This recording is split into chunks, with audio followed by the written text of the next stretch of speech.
Trustee Fong? Here. Trustee Henderson? Here. Trustee Hoffman? Here. Trustee Moreno? Trustee Moreno absent. Trustee Vela? Here. Trustee Vettis? Here. Student Trustee Geronimo? Present. Thank you. Excellent. So let me officially welcome everybody to the regular board meeting of the Los Angeles Community College District Board of Trustees.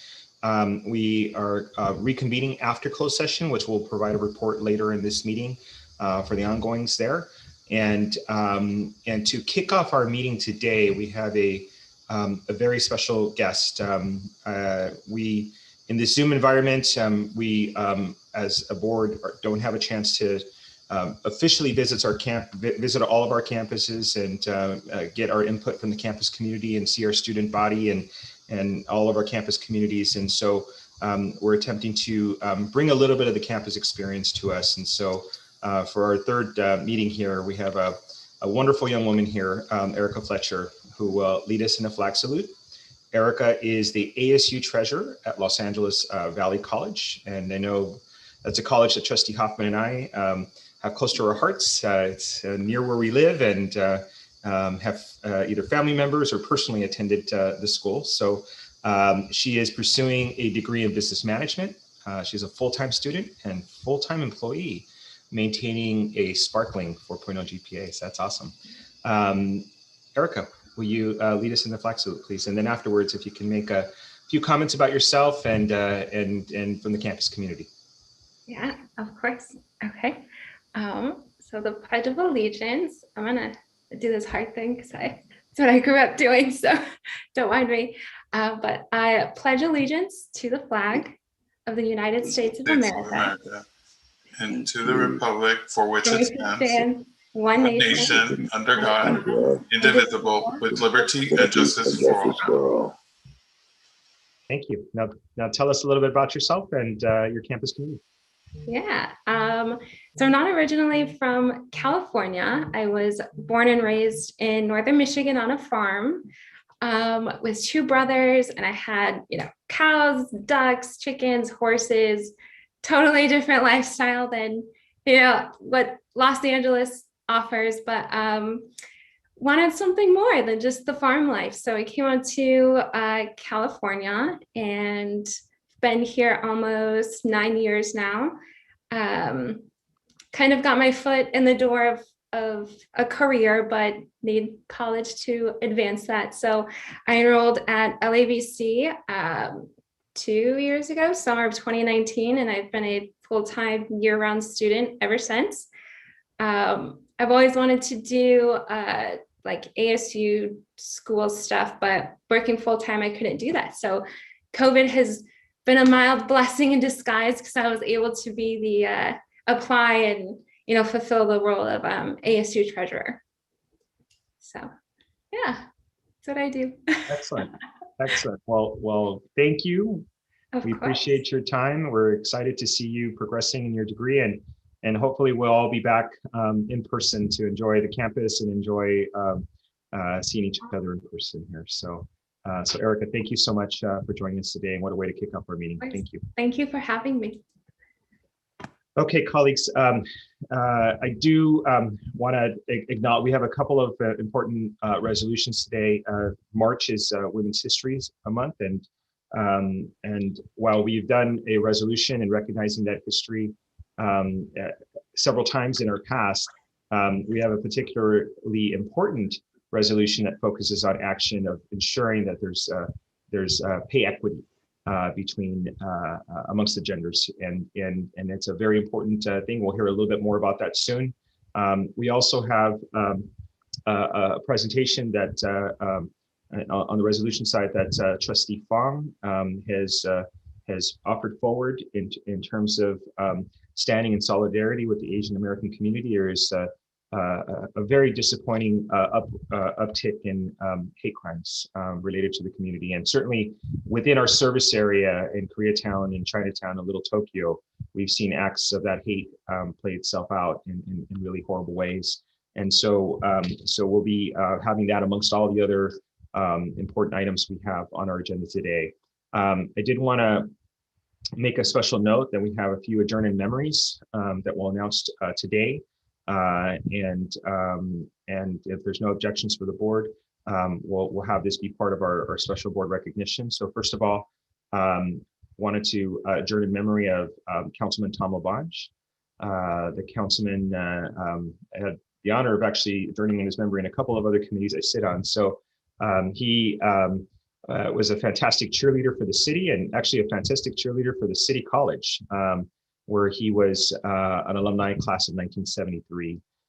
He's a longtime council member, council aide to the former council president, who worked at DWP, could probably tell you where most every water pipeline was running through the city, and was very happy to do so. He grew up in Silver Lake, attended John Marshall High School, LACC, and then Cal State LA, so a very true Los Angeles product. So our condolences go to his family, to his wife Bridget, Mary Kate, and his son Charles.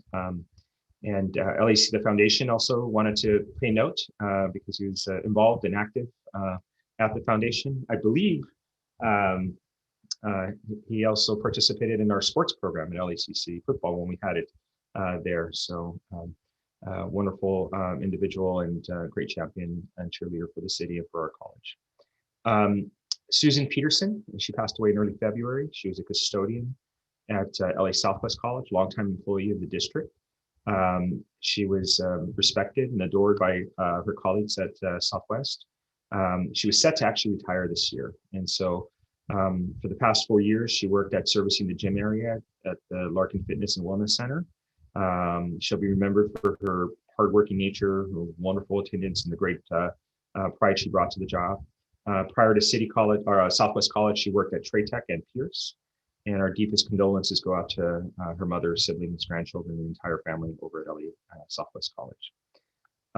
And the last adjourned memory that I have here is Sergeant Jamie Arakawa, and passed away due to COVID complications, February 8th, 2020.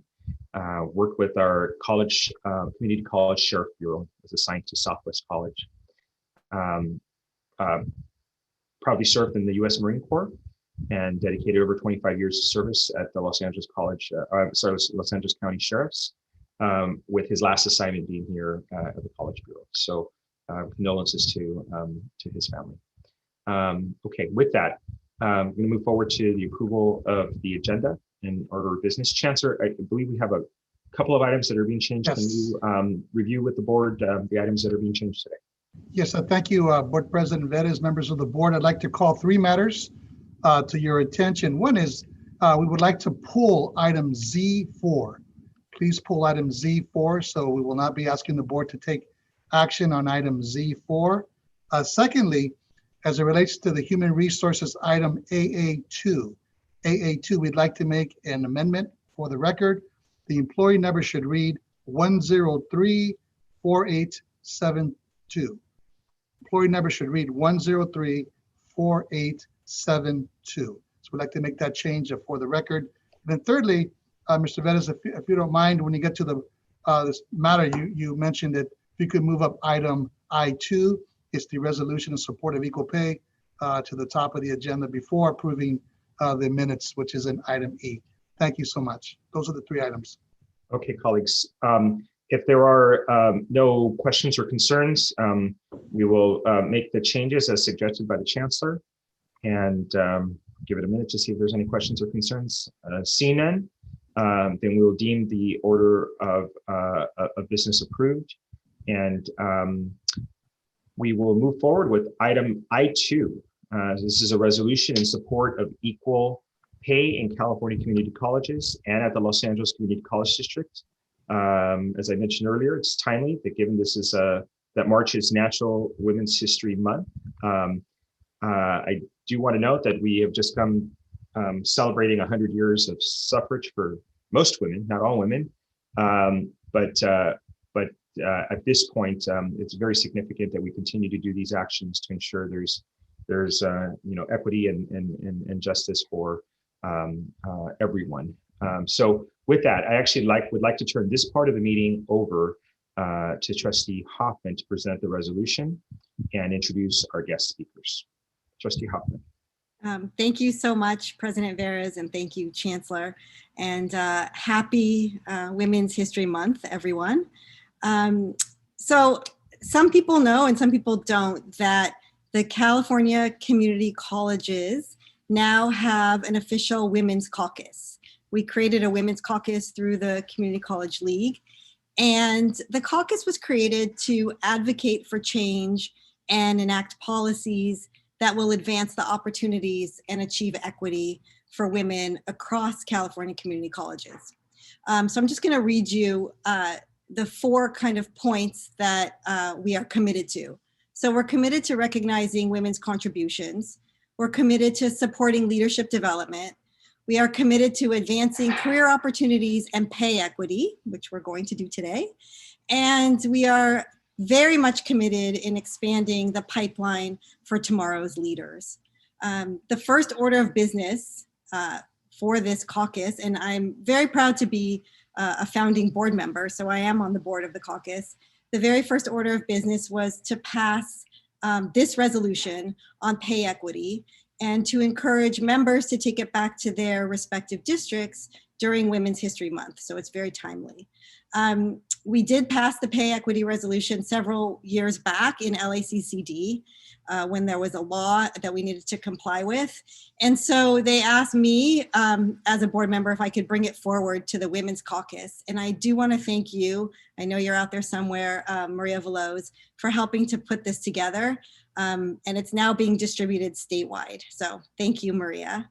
I also want to thank Chancellor Rodriguez for investing in our faculty and staff by purchasing a membership for each one of our colleges. So that's 9 memberships plus the district office, and for paying for over 50 women to become a part of the Women's Caucus. So thank you, Chancellor.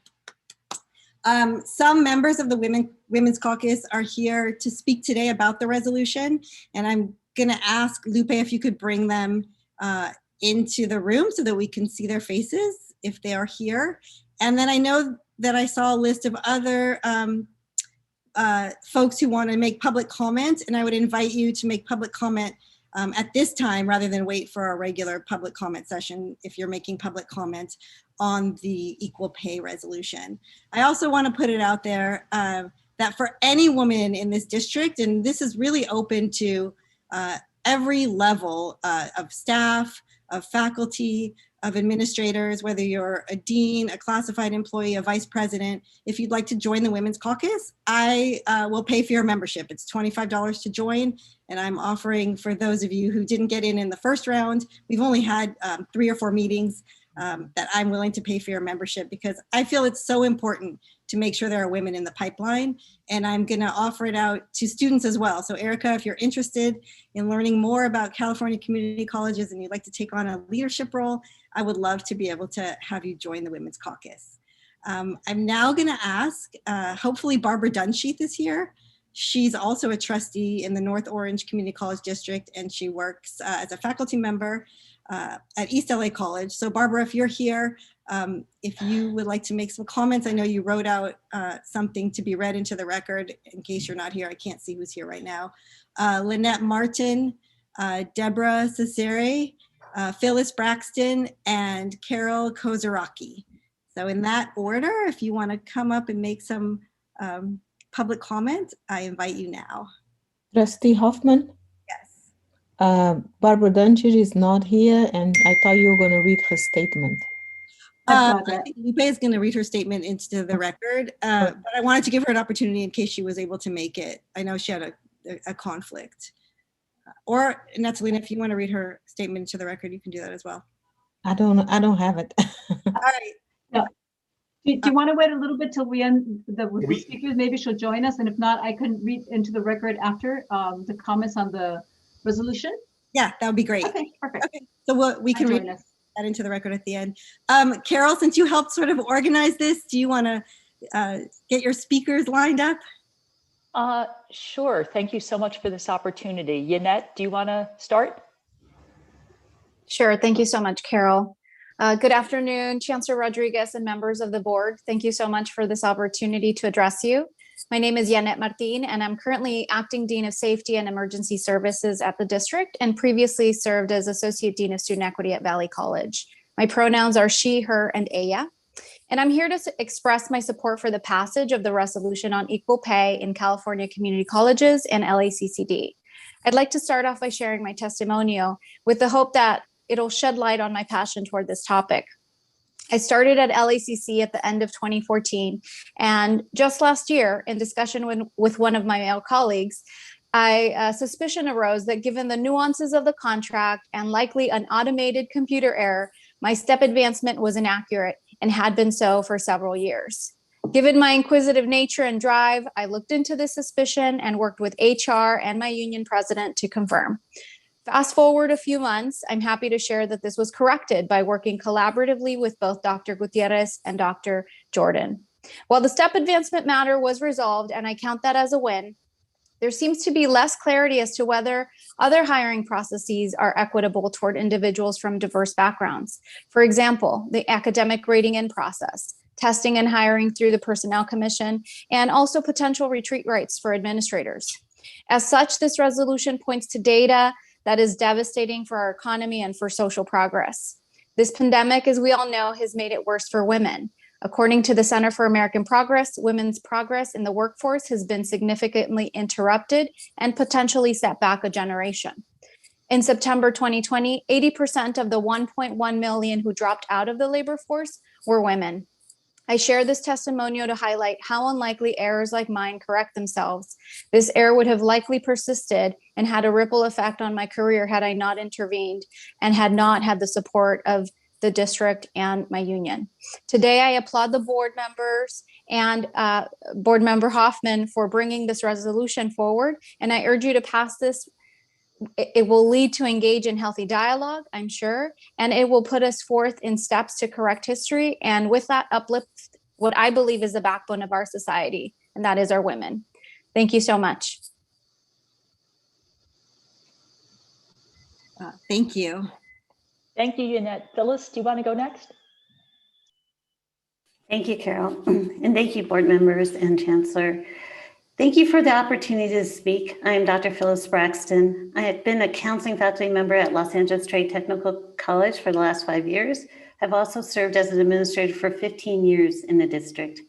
I am in support of this resolution. I want to encourage the board to take action to start the process of reviewing how women are paid in our district to eliminate a lack of parity in pay and opportunity. I've studied succession planning and administrative opportunities for women of color in California community colleges as part of my research for my doctoral studies and my advocacy in leadership development associations throughout the state. I've seen that despite our colleges enrolling a majority of women, this majority doesn't always appear to be reflected in our college's staff, faculty, or administrative ranks. It is definitely something we need to study and review in our own district. The pandemic has shown in a glaring and rather horrifying way how women are differentially impacted with their professional progress and opportunities because of the multiple demands placed on women for the care of their families. This is often the case for many women I've talked with in this district, and it's been happening before the pandemic. This can impede women's professional progress, and as such can hamper their ability to earn equal pay, a difference that can be felt throughout their working years into retirement. This is why the use of salary history as a determinant for salary can be quite problematic for women. I know many women in our district, including myself, who have been impacted by this singular focus on this one factor for determining how they are paid versus evaluating women on the entire range of their professional experience and knowledge. When women are not allowed the opportunity to have their entire range of professional experience and knowledge considered, when we are constantly told that our pay is what it is because of the rules and policies that are in place that may be inherently biased, or when our hiring processes may not be equitable, then I think that change is long overdue. When talking about equity, we have to put our money literally where our mouths are. So I most definitely support this resolution, and I hope that the board takes this seriously and creates policy and structural changes that create a welcoming, supportive, and equitable environment for women in our district. For those women who work hard to serve as our board members, our classified staff and managers, our faculty, and our administration. We deserve a place at the table and we deserve fair and equitable pay. Thank you for your time. Thank you. Thank you. Phyllis, thank you so much. Deborah, you ready to go? Yes, thank you, Carol. Good afternoon, everyone. My name is Deborah De Santis, and I've had the honor of working at Los Angeles Valley College to support the most underserved populations as Dean of Academic Affairs since 2001, working with a variety of departments and academic support services through these years. I want to acknowledge the Board of Trustees and the Chancellor for considering the pay equity resolution. This resolution represents a commitment to change fundamental pay inequities now and into the future. The data speaks for itself. The wage gap does exist, and I express profound regret that has continued to persist for so long. Addressing the pay gap has far-reaching benefits when it comes to securing family, income, and economic vitality. With LACCD focusing on ending wage inequality, we can be part of an ethical solution that raises both individual and societal outcomes. A recognized leadership skill is to set the example. By passing this resolution, LACCD leads the way towards a golden standard of how treating all people equitably helps to make stronger families and communities. And it makes us all proud to be part of the solution. In honor of Women's History Month, I'd like to highlight one event that just occurred, a panel on women in STEM. This panel was designed to promote awareness of STEM opportunities, highlight the significance and importance of STEM fields, and to inspire students to pursue a career in STEM.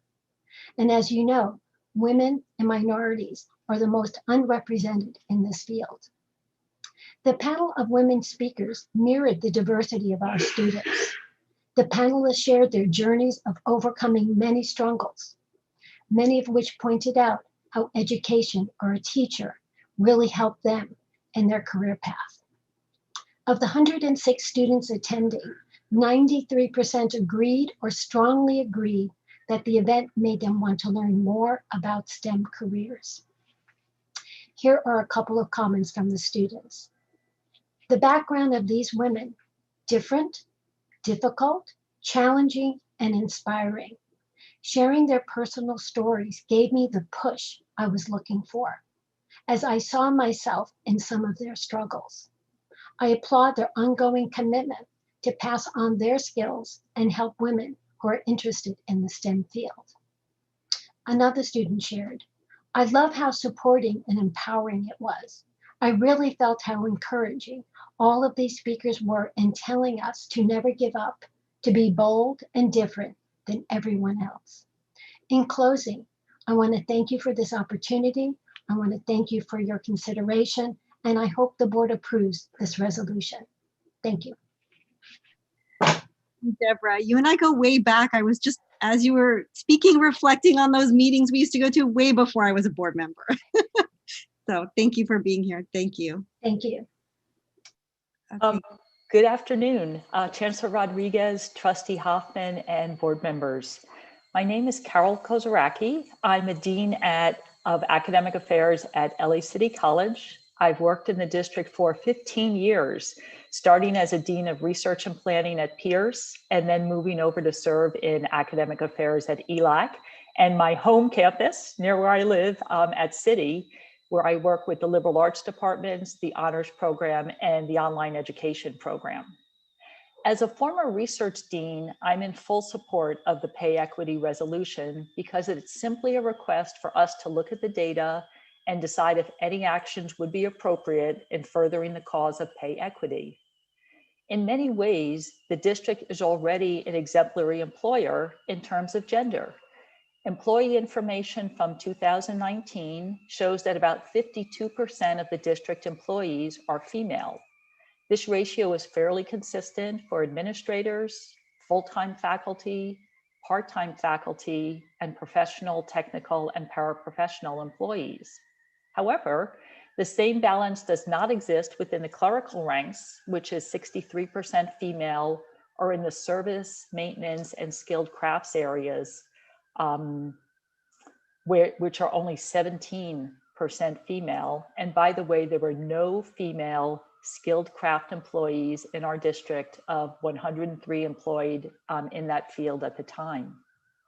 However, these numbers do not reflect any inequalities that might exist by race and ethnicity, and they do not tell the story of whether the people employed in these varied and important positions are being compensated fairly for the work that they are doing. Just as our state and national leaders are encouraging us to allow data and science to guide our next steps in fighting COVID, I would ask that the district make the investment to produce and analyze the salary data annually by gender with a nuanced examination of race, ethnicity, type of position, and length of service. In some cases, we may find that equity exists. In others, we may find differences related to hiring or rating in processes or some other factors. Let's not be afraid to see where the analysis of the numbers lead us, as that will allow us to make an informed decision about any actions that should be taken. Finally, I just wanted to mention that in honor of Women's History Month, 2 of City College's professors will be hosting a movie screening and discussion about Shirley Chisholm's bold run for the presidency back in 1972. And we will be highlighting the research papers done by 2 of our female Ralph Bunche Scholars honor students that were accepted to be presented at the upcoming Honors Transfer Council of California conference. More details to come on these. And I want to thank you again so much for the opportunity to speak and for your consideration of this resolution and Trustee Hoffman's leadership in this effort. Thank you. And I want to thank you for reaching out to me after the Women's Caucus meeting to ensure that this resolution was going to be on the agenda today. So thank you all. I know we have 3 more public speakers, and then I'm going to ask Ms. Orozco to read Dr. Junsheath's comments into the record. So I will call on you, Dr. Christian Brom, if you would like to go next, followed by Dr. Monteiro, and then we'll close out with Fatima. I know you have a poem that you'd like to read. So Ruby, take it away. You're muted. Well, thank you so much. So I was going to say that I also sit on the CCC League, but that's okay. All right, so good afternoon, Board of Trustee members. I'm here to speak in support of equal pay in community colleges and the LACCD district. I want to remind everybody that women came into the workforce in very large numbers in the 1970s, and we're 51 years later, and we still don't have pay parity. In particular, we see the largest pay discrepancies for Black and Latino women. These are the same groups that are the head of the households of the mothers of our students. So what we're expecting is we're expecting these women to support families on a fraction of the income that they deserve. I want everyone to remember that unions have been the answer, that they have been the backbone for this differential in pay. For many of the professions that have been feminized, such as nursing, such as teaching, the reason that they have risen to the middle class is because of unions. So I want to make sure that LACCD continues to be, as they have been in the past, union friendly. So I want to make sure that we continue to do that in order to get all of our professions in such a place that everyone can be at the middle class. And I would also say that I would support the California Fair Pay Act. I also think that is very important in terms of other individuals who are not parts of unions. And I do hope that we will take this opportunity to be a leader. We are the largest community college, and it does seem that we should take a lead in this action to make sure that all women receive equal pay. All right, thank you very much. Thank you, and thank you for reminding us about the importance of unions, which is why when the caucus was created, originally it was sort of trustees and college presidents and CEOs, and then a group of us got together and said, you know what, there are so many talented women throughout the state and women that are exhibiting leadership in other ways that we should open it, let's just crack this thing open. And that's what we did. And thank you, Ruby, and I know you've been an active member, so thank you so much. Dr. Montiero. Good afternoon, trustees, chancellor, and everybody. I am here in support of the pay resolution. But since I teach at East Los Angeles College, I teach political science and also teach on women and gender studies degree. So this is what I do every day with my students. I'm going to do it with some of you. It has been 57 years since President Kennedy signed the Equal Pay Act into law. And needless to say, it hasn't moved anywhere, right? We still have this gender gap that keeps widening. And women currently earn 80 cents. If you're white, you earn 80 cents of every dollar. And like Ruby said, Ruby Christian Brown said, Latinas earn 53 cents of that dollar, and African Americans 50 cents, women 50 cents of that dollar. And if you calculate it, I saw some calculation on the resolution. If you calculate it, it's actually $1.1 million lost wages per Latina household. But this is not just at the household level. If you calculated the whole United States, would increase, pay parity would increase the GDP, the gross domestic product, by $512 billion. And that's a lot of money. And most of us women, right, that we have the majority of the women today that is being college educated is about 50.2% today. And we have more student loans than our male counterparts. So for this reason only, we should be giving pay parity, and we should because most of us are head of household and we have student loan. And of course, we want the American dream that to buy a home. So a lot of reasons why you should. Alice Paul wrote the Equal Rights Amendment in 1923. And we still today, we are one state short in the United States to pass the Equal Rights Amendment. 1923. None of us were alive. We still don't have that. We are the only industrialized country in the world that doesn't have women parity, that have an Equal Rights Amendment, and it's something that we don't talk about. So overall, please vote for this, vote for the resolution, and let California again be the lead that we are in the United States. Where California goes, so does go the country. So let's do this. Thank you very much for your time. Thank you, Natalina. Lupe, I've just noticed there are a lot of other women that are that I can see on my screen now. Is there anybody else signed up to make public comment before we move on to the last two? You know that on this side, can I say on this item? Because we do have public. That's what I meant. We do have public comment spaces in each. Yes. On this item for this. I have two. Kelly Vasquez. Okay. You signed up for this resolution, Kelly. Hello, trustees. Thank you for for listening to me today. I don't have anything as prepared as everybody else that went, but I do want to say that this is incredibly important to me. I'm finishing up my second year at East Los Angeles College, tenure track, and I've actually been reflecting on women a lot because it is Women's Month, and I just think it's incredibly important that we close this and that we set precedent for the future generations, right? It's so incredibly important to make sure that we pass this resolution to make sure that we are the example for the rest of, for our city government, for our state government, and hopefully for our federal government, right? The more of us that begin to make this an issue and make noise about it, the sooner we'll see change effectively made across the nation. And I really want to see that happen for my niece, right, when she grows up and she enters the workforce. So that's all I want to say. Thank you so much. Thank you so much. And you make some really, really important points. So thank you. Lupe, is there anybody else signed up? Yes, Catherine Lozano. Yeah, hello. Go ahead. Okay, so hello everyone. My name is Catherine Lozano. I'm a student at East Los Angeles College, and I'm here to share my support for the Equal Pay Resolution.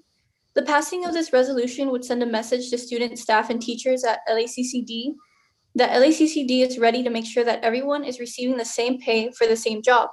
The wage gap must be an issue that is recognized. For example, why should a man or a non-person of color receive more than I do if we are doing the same work?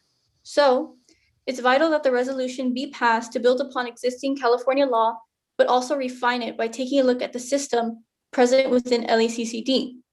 Hearing the stories shared today strengthens my confidence in the resolution to build progress and equity for the hardworking women in LACCD. Thank you. Wow, thank you. You really are an inspiration. Thank you so much for being here and for speaking. Is there anybody else signed up? Now we do have a request to a poem to be heard from Fatima. Yes, I was going to have you read that now, or do you want me to do mine?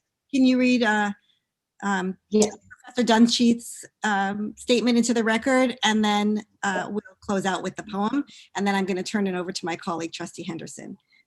So Okay, go ahead, if you're comfortable, can you read the statement into the record? Yes. So welcome. I am Dr. Barbara Dungey, a full-time history professor at East Los Angeles College, chair of the Women Gender Studies program, a fellows trustee at North Orange County, and proud member of the CCC Women's Caucus, where I serve on the advisory committee. I applaud your efforts to bring forward the resolution in support of equal pay in California, community colleges, and Los Angeles CCD.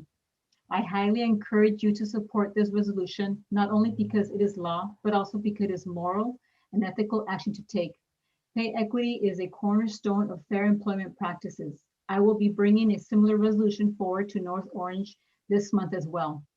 I applaud the efforts of the district to join the CC Women's Caucus.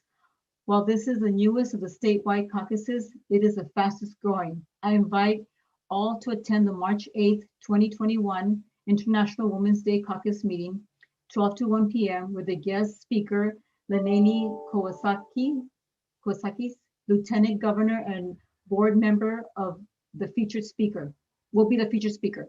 To learn more about the CCWC, I encourage all to explore the website, ccwomenscaucus.org.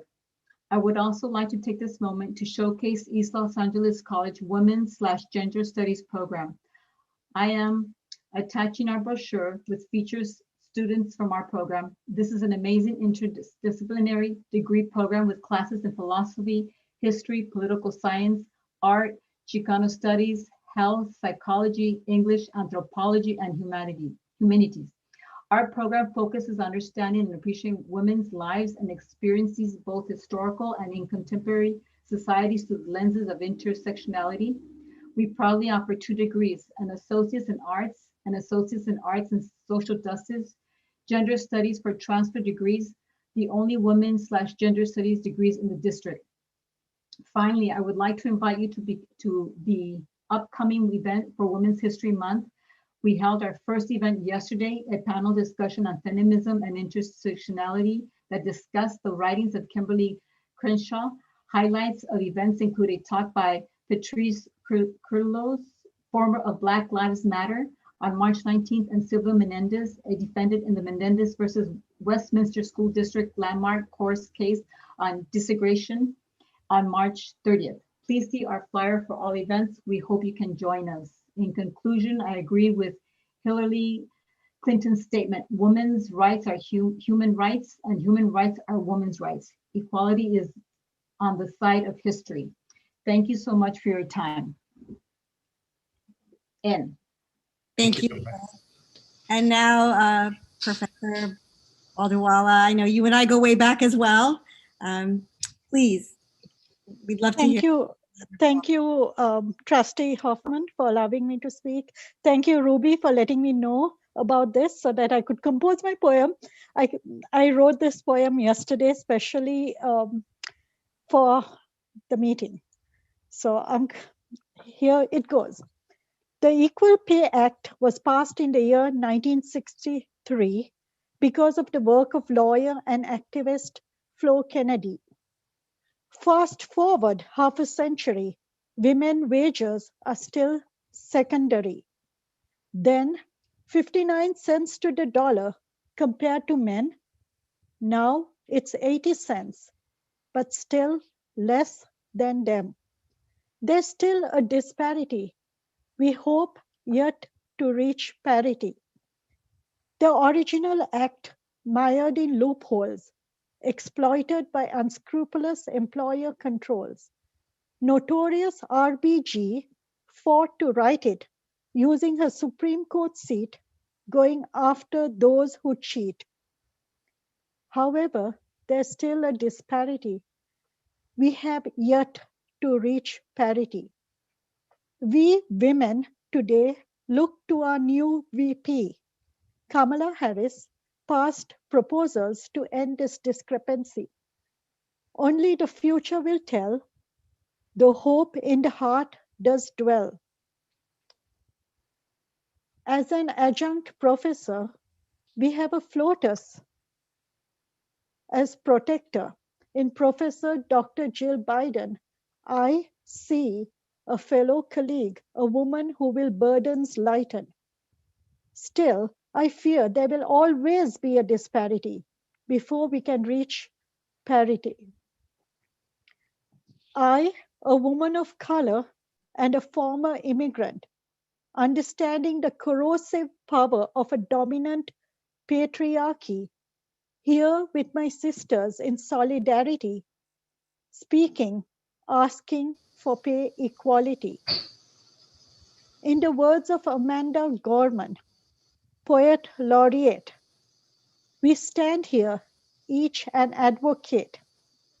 Enough of what just is, for it cannot be, must not be, is not justice, until we have ended this disparity and reached pay parity. Thank you. Thank you. Thank you so much. Professor, could you send us all a copy of your poem? I'm sure we would all love to have it in writing to refer back to and to recite. Thank you. It would be an honor. Before I turn the floor over to my newest colleague, Trustee Henderson, I want to thank you, President Veras, for allowing us to have this opportunity. You know, so often we pass resolutions month after month after month that kind of become shelf documents.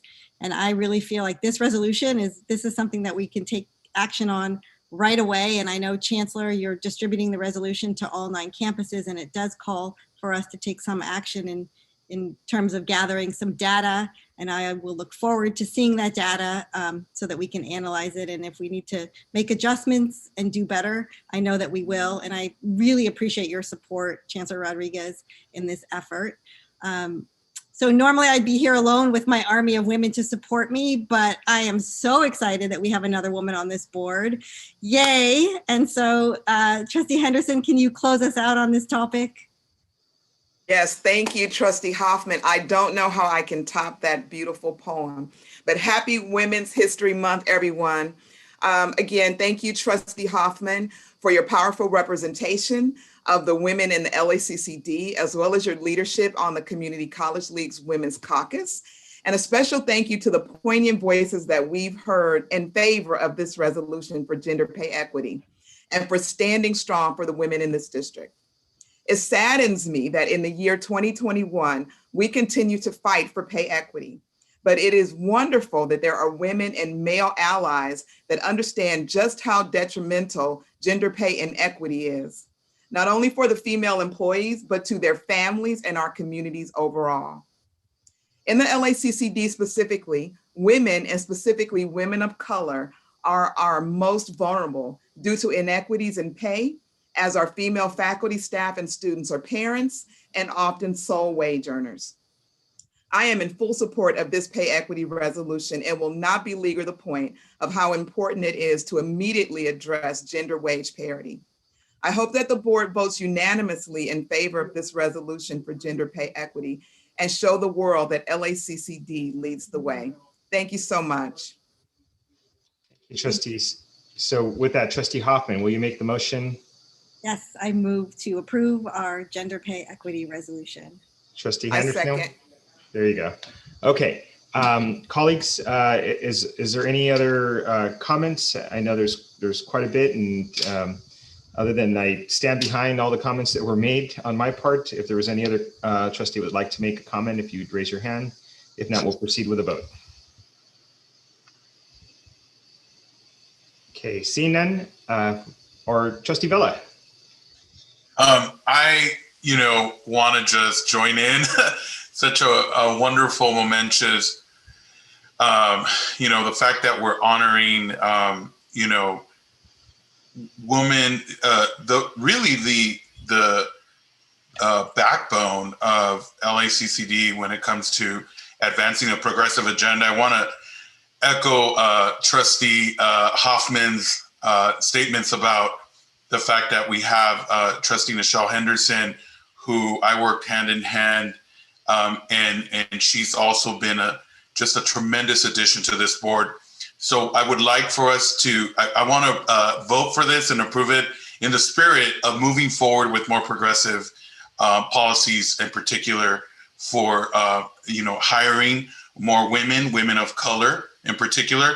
And I want to say I'm also looking forward to seeing our programs. I'm seeing such great progress in, for example, our construction trades over at LA Trade Tech, where I'm seeing more women students getting into, traditionally positions held by men. So let's keep going, let's keep working at it. And so just wanted to, hopefully we get to that point where we don't have to pass these acts and women are paid not only equal to us, but surpass men. Thank you so much. Thank you. Trustee Fong. Thank you, Mr. President, and I stand and rise with all my colleagues, and thank you to Trustees Hoffman and Henderson for bringing us forward, and to Saveras, and echoing Trustee Vella's comments as well. Yes, we must continue to fight to address income gap equalities and to end wage inequalities, and to really set the example here at the LA Community College District. So I join all my colleagues in supporting this resolution. And thank you so much again to Trustee Hoffman and Trustee Henderson for all your leadership, and to all the amazing speakers for the presentation today. Thank you. Thank you, Trustee. Okay, with that, let's proceed with the roll call vote, please. Trustee Geronimo's advisory vote? Yes. Trustee Vilna? Absent. Trustee Fong? Yes. Trustee Henderson? Yes. Trustee Hoffman? Yes. Trustee Moreno? Yes. Trustee Vela? Yes. Trustee Veras? Yes. Item approves, and I imagine, even though Trustee Bona is not here, the house, the home full of women that he has, with there's 3 daughters and his wife, who are all activists, would definitely make sure he's behind this item. So, okay. With that, congratulations, Trustee, and we look forward to seeing an update on this in the near future, and to understand what exactly more we need to do to ensure equity across the board. So, okay, with that, next item is we will return, since we took this out of order, we're going to return to the next item, which is the approval of minutes. Item E, we have 5 items listed here, and they are posted for the public to see. Can I ask for a motion to approve the minutes? December 12th, January 20th, January 27th, and February 6th. So it's motioned by Trustee Vella. Is there a second? I second. Okay, seconded by Trustee Moreno. We're all excited to be seconds here. That's wonderful. Okay, and if I can ask for a roll call vote on this one.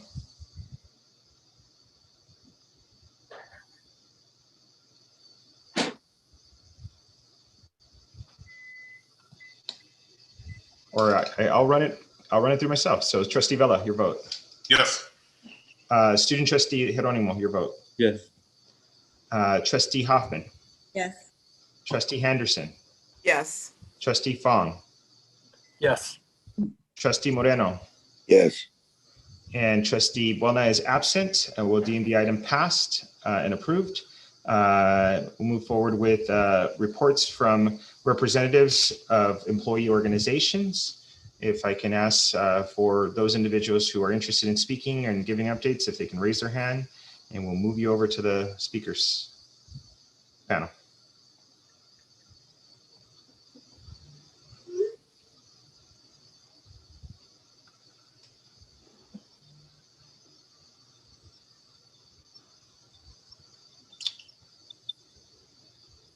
Ferris, you do have Joanne Waddell in the room. Okay. And Manny Rangel. Perfect. And also Marcia. Okay, excellent. So let's kick it off with Joanne Waddell from our Faculty Guild. Thank you, Board President, Chancellor, Trustees. Well, there are many spokes on the pandemic wheel, any one of which could send the pandemic wheel into a spiral. Childcare for our littlest learners is one of the more critical spokes. With a message of concern for you today is Marcia Cajigas, who's the director of the Child Development Center at East LA and serving as the Child Development Director for the entire district. Marcia? Hello and good evening, Chancellor, board members. It's wonderful to see you all again. Trustee Henderson, it's a pleasure to meet you. My name is Marcia Cajigas, the chair of the Child Development Center's directors and the director at East LA College. I'm here to provide an update, a brief update on the Child Development Centers. We continue to provide a high quality distance learning program for children and families and our practicum students in the district and the community during these challenging times. Much like the student enrollment district-wide, our enrollment has decreased. But we are fortunate and blessed that our state budgets remain intact for this fiscal year. And with the retirement incentive approved by the Board of Trustees last year, we will need to replace some of our faculty soon. The Board of Trustees have been supportive and provided much needed reassurances in the past. And I come here today in search of your continued reassurances and support of the Child Development Centers within the district.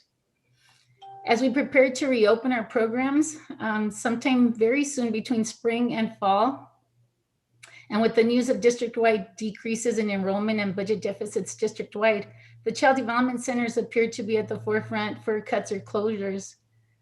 Difficult decisions must always be made, but I feel like sometimes it's at the expense of children and families and students that need the services most.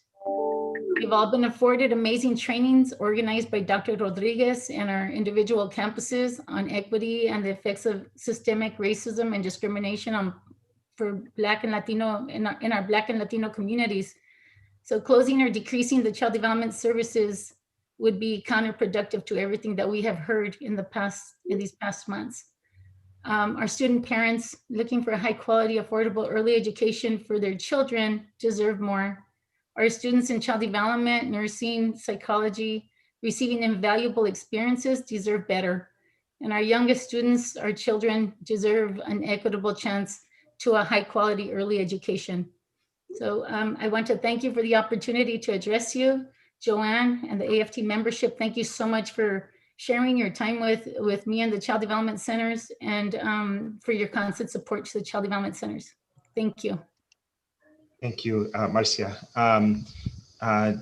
President Waddell, did you have any other, I know this was passing of the baton within the Faculty Guild, but I wanted to make sure you were concluded with your comments. Thank you for the consideration. I am done with my comments. Thank you. Thank you. Okay, next, Manny Rangel, SCIU 99. Good afternoon, board members, chancellor, staff, students, community. Happy Women's History Month to all of you. At the beginning of the meeting, we heard a lot about equal pay, which is a disparity that needs to be addressed with extreme urgency. We also need to find ways to promote women in LACCD. Maintenance and operations is one of those departments that has a lot of work to do when it comes to hiring and promoting women.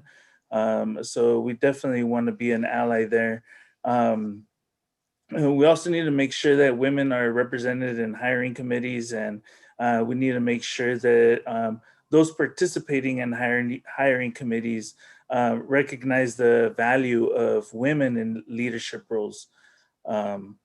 Finally, we need to use this moment to elevate the contributions of Black women and Brown women in the women's history. I think we don't do that enough. And so thank you for letting me speak, and have a great day. Good seeing all of you. Thank you. I don't see any more hands, but I know we have a couple of other representatives that are here. So let me, our Academic Senate President, Angela Echeverry, Let's jump to you, and then I think I see Matthew, Jordan. So and just so I don't forget, if you can raise your little hand in the corner, it puts you at the top of my list. So Angela, the floor is yours. Thank you. Good afternoon on behalf of the District Academic Senate. First of all, I want to say that it was wonderful to hear from so many of our district's prominent female leaders today. Hello to all of them. I know most of them and have had the benefit and pleasure of being able to work with them throughout the years. 1 year into this really unprecedented pandemic, it's very encouraging that many of my colleagues are finally getting their COVID-19 vaccines. I'm happy to say that I was able to receive my first COVID-19 shot at Pierce College yesterday. And it's great that our colleges can help provide this service, a very important service to the community. While many of us can see the light at the end of the tunnel, it's important for us not to forget that our colleges and students have been greatly impacted by this pandemic. It's really hard to quantify the learning loss that has occurred for many students in the K-12 system. However, the enrollment declines that our colleges are experiencing, and in particular, the loss of first-time students, can give us a clue to the magnitude of the problem and should be a cause for alarm and action. Some of our students are still struggling with access to high-speed internet service, and I would hope that we can further revisit our class offerings and services to ensure that we're meeting the needs of all students during these extraordinary times. Last Friday, we had a very successful District Discipline Day. I want to thank the Chancellor Rodriguez, and President Reyes for addressing the faculty in the morning. This is an all-day district-wide event. We had over 480 faculty register, as well as a waiting list. And we started the day by recognizing Pierce Professor James McKeever, who recently received the Hayward Award for Excellence in Teaching from the State Academic Senate. We had, so congratulations to him and to Pierce College. We had a fantastic presentations on district enrollment trends, ethnic studies graduation requirement, AB 705 implementation, distance education updates, environmental issues, and pandemic lessons. And in the afternoon, we had discipline meetings and many well-attended breakouts on topics ranging from online accessibility to supporting undocumented students, as well as how to offer labs in a remote environment. So innovation in instruction. I would like to close by acknowledging that our faculty have been working tirelessly since the beginning of the pandemic to provide high quality education under very challenging circumstances. Over 1,500 faculty have completed distance education certification in the last year. And I just want to reiterate that it's important for us to continue to support faculty professional development and technology needs so that we can continue to improve and offer the highest quality educational experience to our students. So thank you again for your support. And we're looking forward to a return to normalcy over the next few months. Wonderful, thank you. It's always great to see the microbiology in the background there. So, all right, next we'll move on to Matthew Jordan, Teamsters 911, and our deans. Like my colleague in the Academic Senate, I want to acknowledge the relief that I feel and that all of my members feel now that we have access to make appointments for the COVID vaccine. I'm actually about to head to Cal State LA as soon as I get off this meeting to get my first dose of the vaccination. We had our executive board meeting today where we received a report on an equity lunch and learn series that have been led by two deans at the district office, Deborah Harrington and Jessica Cristo, where we've been discussing how we as deans can help contribute to moving the needle for our students of color. We are continuing that work, beginning work on a logic model and a theory of change to ensure that our work on these efforts have legs and really lead to improved outcomes.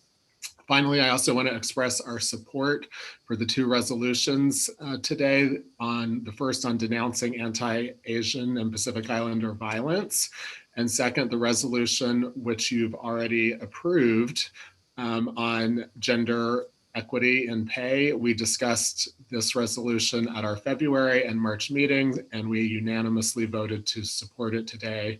So thank you for both of these resolutions, and good afternoon. Thank you. Appreciate that. Any other comments from the resource table? Okay, seeing none, we will close that part of the meeting. And I do want to note for the record that we received the Chancellor's monthly report earlier today. It includes activities at the colleges. I did want to ask if there were any college presidents who would like to either further comment or highlight anything, or if there was anything that has arisen that wasn't included in the report, if they could raise their hand and be recognized in the speakers panel. Okay, I see President Roman from East LA College, if we can move him over. President Roman. Thank you so much, President Perez, trustees, Chancellor. I too again want to join in commemorating the Women's History Month. What a wonderful presentation and resolution by the trustees today and our key leaders that are with us, some of which are part of East LA College, and we're very proud that they're here with us today. I also wanted to just highlight ELAC's men's basketball team that will be showcased in the 6th season of the popular Netflix series, Last Chance U. Netflix did a series, as many of you know. This will be the 1st season for ELAC, and it will premiere on March the 10th, basically recapping the 2019-2020 very successful season of the basketball team. You know, ELAC ended with a year with an all-time best of 29 wins, 1 loss, and a historic 25-game winning streak. So kudos to the teams, but more importantly to our students who really worked hard last year to get this far. So I just wanted to highlight that as well, and thank you again for allowing me to share. Thank you. Any other comments from our presidents? Okay, seeing none, I imagine all the wonderful reports are there in the Chancellor's report compiled, so we appreciate them and all their activities. Let's move forward with the next part of our agenda. And we are now on request to address the Board of Trustees. This is for regular agenda items. So these are items on the agenda. I will read for the record, the First Amendment and the Brown Act guarantees a member of the public the right to criticize a public employee in the performance of his or her duties. However, we encourage speakers to focus their comments on the issues relevant to the conduct of the public's business rather than on private or unrelated matters. I believe I am looking at my list. I have 2 individuals signed up to speak. I'd like to inform that they are on different topics. So we'll let them know that they have 2 minutes to address the board. And if there's additional speakers that come up, then we'll readjust here. But quickly, let me, and then I'll open it up to the rest of the public that's here. 1 second. I have Mr. Shaka Satori to speak on item N3. I think I saw his Shaka, unmute yourself. There we go. I'm good. You have 2 minutes to address the board.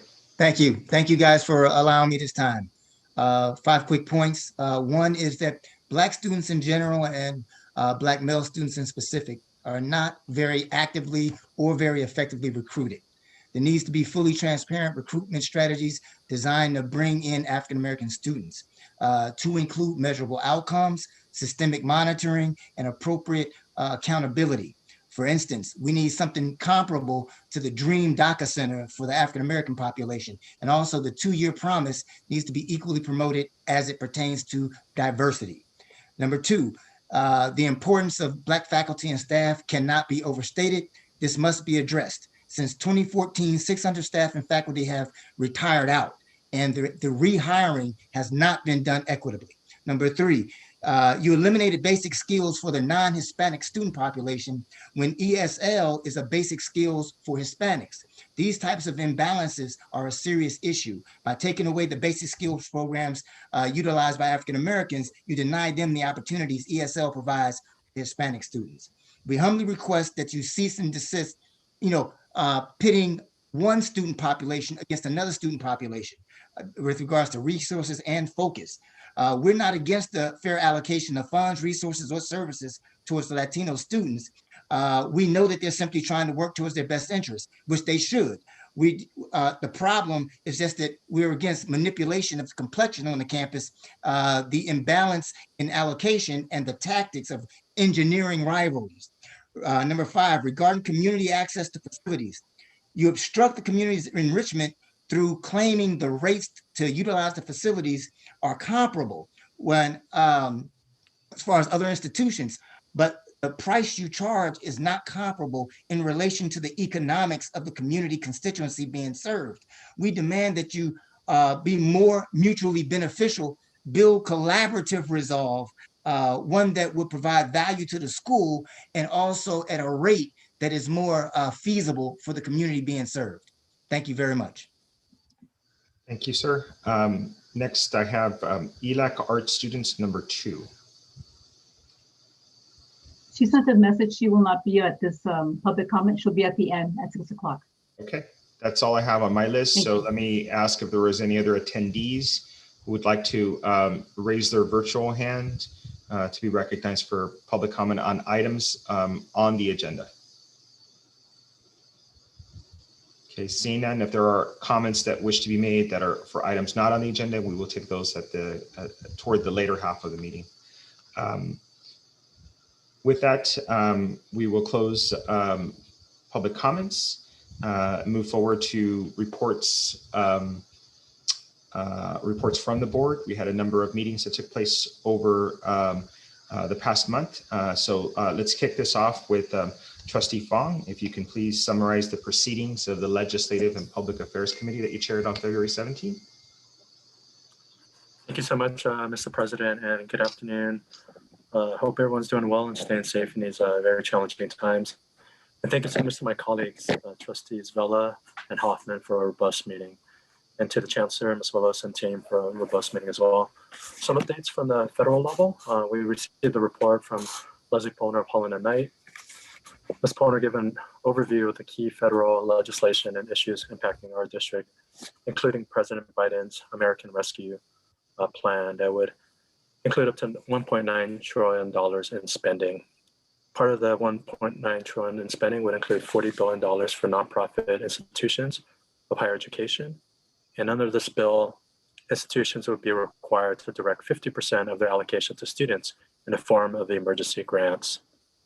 In addition, $190 million will be designated to institutions with the greatest pandemic-related needs. And so we'll be tracking this legislation very closely. And lastly, so thank you to Leslie for that report. On the state level, state legislative policy and budget reports, we received reports from Dale Shimasaki from the Strategic Education Services Group. And as part of the report, our committee took stances to support the following bills. Assembly Bill 99 on the state longitudinal data system, authored by Assemblymember Irwin.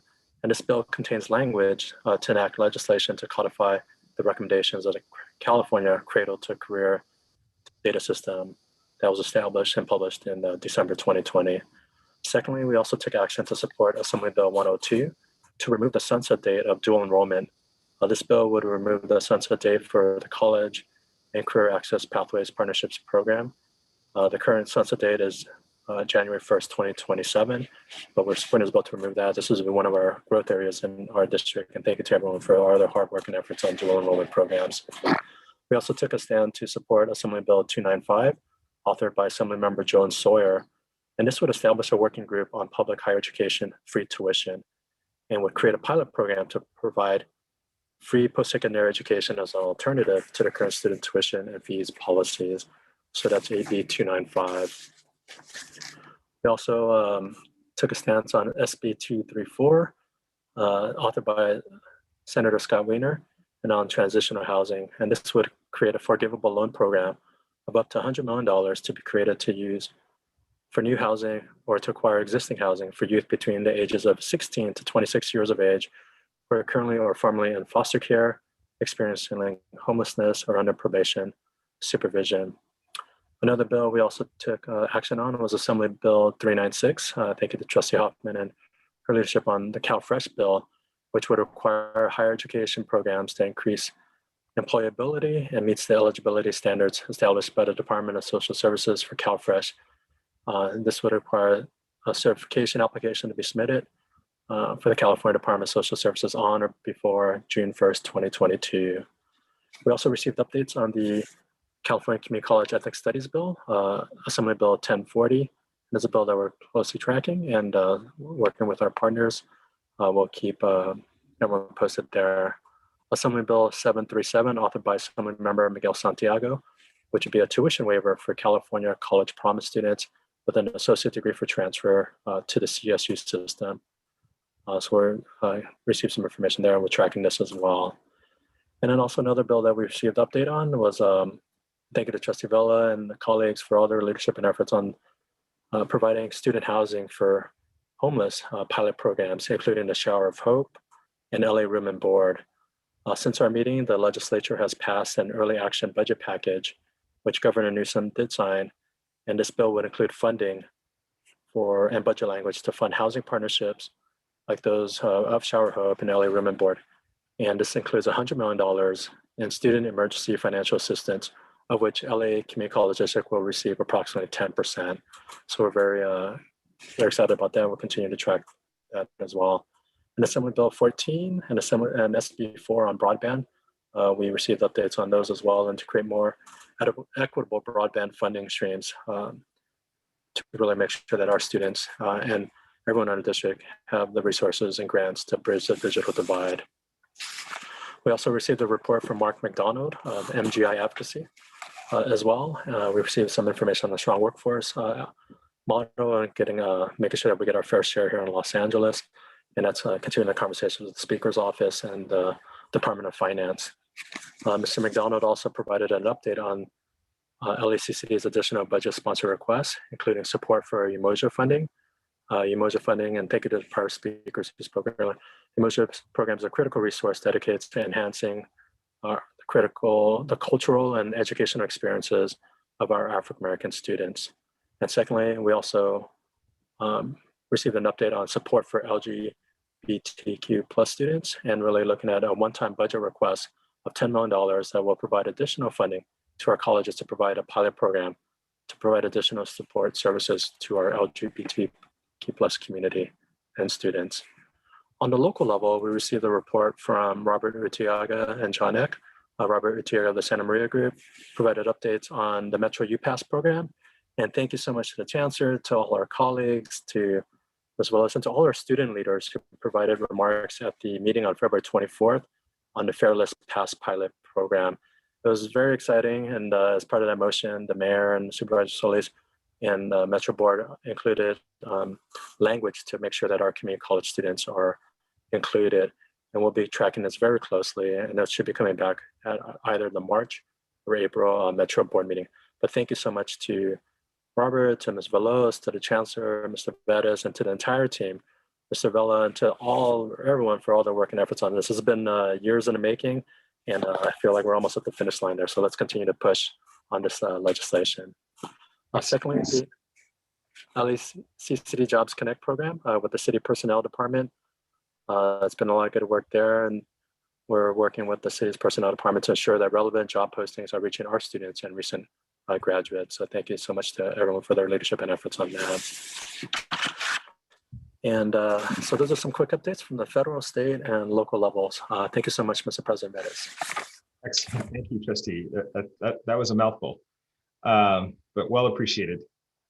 Next, I know Trustee Bona is not present now, so I actually participated in the DACA Immigration Task Force that he chaired on February 18th. So I'll give a quick update. We received and were joined by Congressman Tony Cardenas, who provided us an update of ongoing issues related to DACA, immigrant legislation, immigrant status issues that are being dealt with at the federal level. Chancellor, I don't know if there was anything particular to raise there. It was a really wonderful dialogue. Our students had an opportunity to present their perspectives and concerns, and he was generous with his time and certainly in the exchanges with those students there. So very productive and positive meeting. I would only add that Mr. Vettis that it was the students who really conducted the interview with Congressmember Cardenas. So they were outstanding in their advocacy and in their leadership. We also received an update on the state legislative package that Mr. Fong just has gone through as well. So we're sort of working on all fronts here, but it was a very nice visit. And you saw that the representative also turned, it really got motivational and inspirational for our students. So he walked, not only gave us an update on what the federal landscape was occurring, but really shared some personal insight on determination, persistence, struggle. That I thought was very well received by our students and all of us who are on the line. Okay, and like I said, the trustee is not here, so he also chaired the Institutional Effectiveness Committee meeting. So if I can ask staff and the trustees who also joined him in that meeting to chime in. And I apologize, he probably has the notes for the update. So so if there's Chancellor or I think the Vice Chancellor Corner may actually be able to provide it, and then I'll ask Trustee Henderson and to chime in if she would like, or any other members of the committee. I'll just chime in initially. Dr. Corner is here, who was on an accreditation visit, but we addressed and got into some level of detail on enrollment management issues. And Dr. Corner and his team have done a deep dive as to course taking patterns, where our leakage is, and strategies to restore enrollments at each of our 9 colleges. Dr. Corner?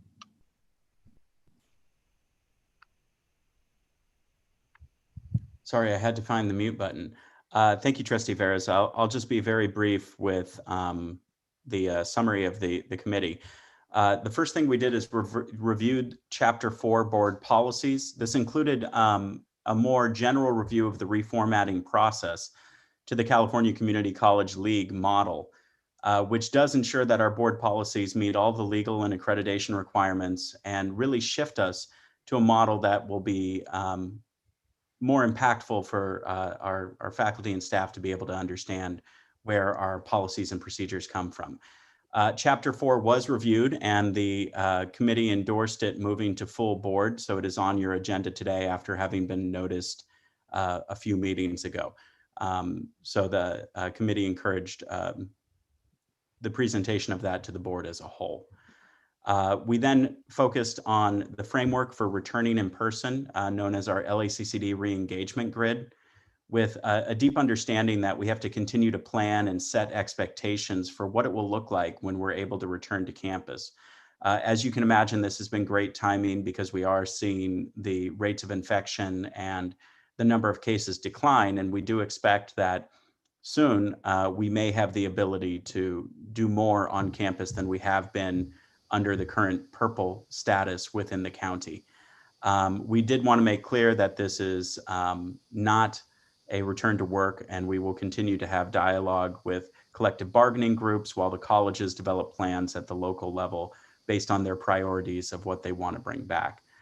Board members were very cognizant of making sure we spend a special focus on CTE programs and support the enrollment recovery of those programs. Vice Chancellor Carmen Lids then presented the IT roadmap, including a summary of the Huron recommendations and key progress points of foundational technologies, equipment upgrade and refresh, web and collaboration technologies, student services and support, instructional student systems, compliance, privacy, and cybersecurity and administrative systems. The board was very engaged and asked for additional satisfaction information for employees and students as it relates to technology services, and requested that that be a detailed presentation at the next IESS. Lastly, we did a general enrollment update, which at the time was showing a 9% decrease in headcount and a 13% decrease in enrollment for the spring semester. And there's interest in the next meeting in having a breakdown of where the enrollment losses were and what the overall narrative is as it relates to these losses and recovery for the district. Okay, Trustee Henderson or Trustee Fong? I'm sorry, I skipped you, Trustee Fong. You just gave a long presentation, so I wanted to give you a break. But if there was anything else you wanted to add, or did the Vice Chancellor cover it all?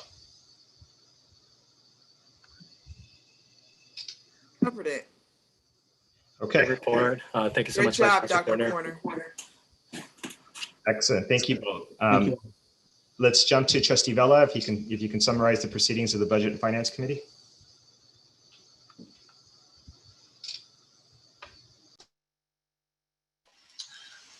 Yes, we had a meeting on February 24th.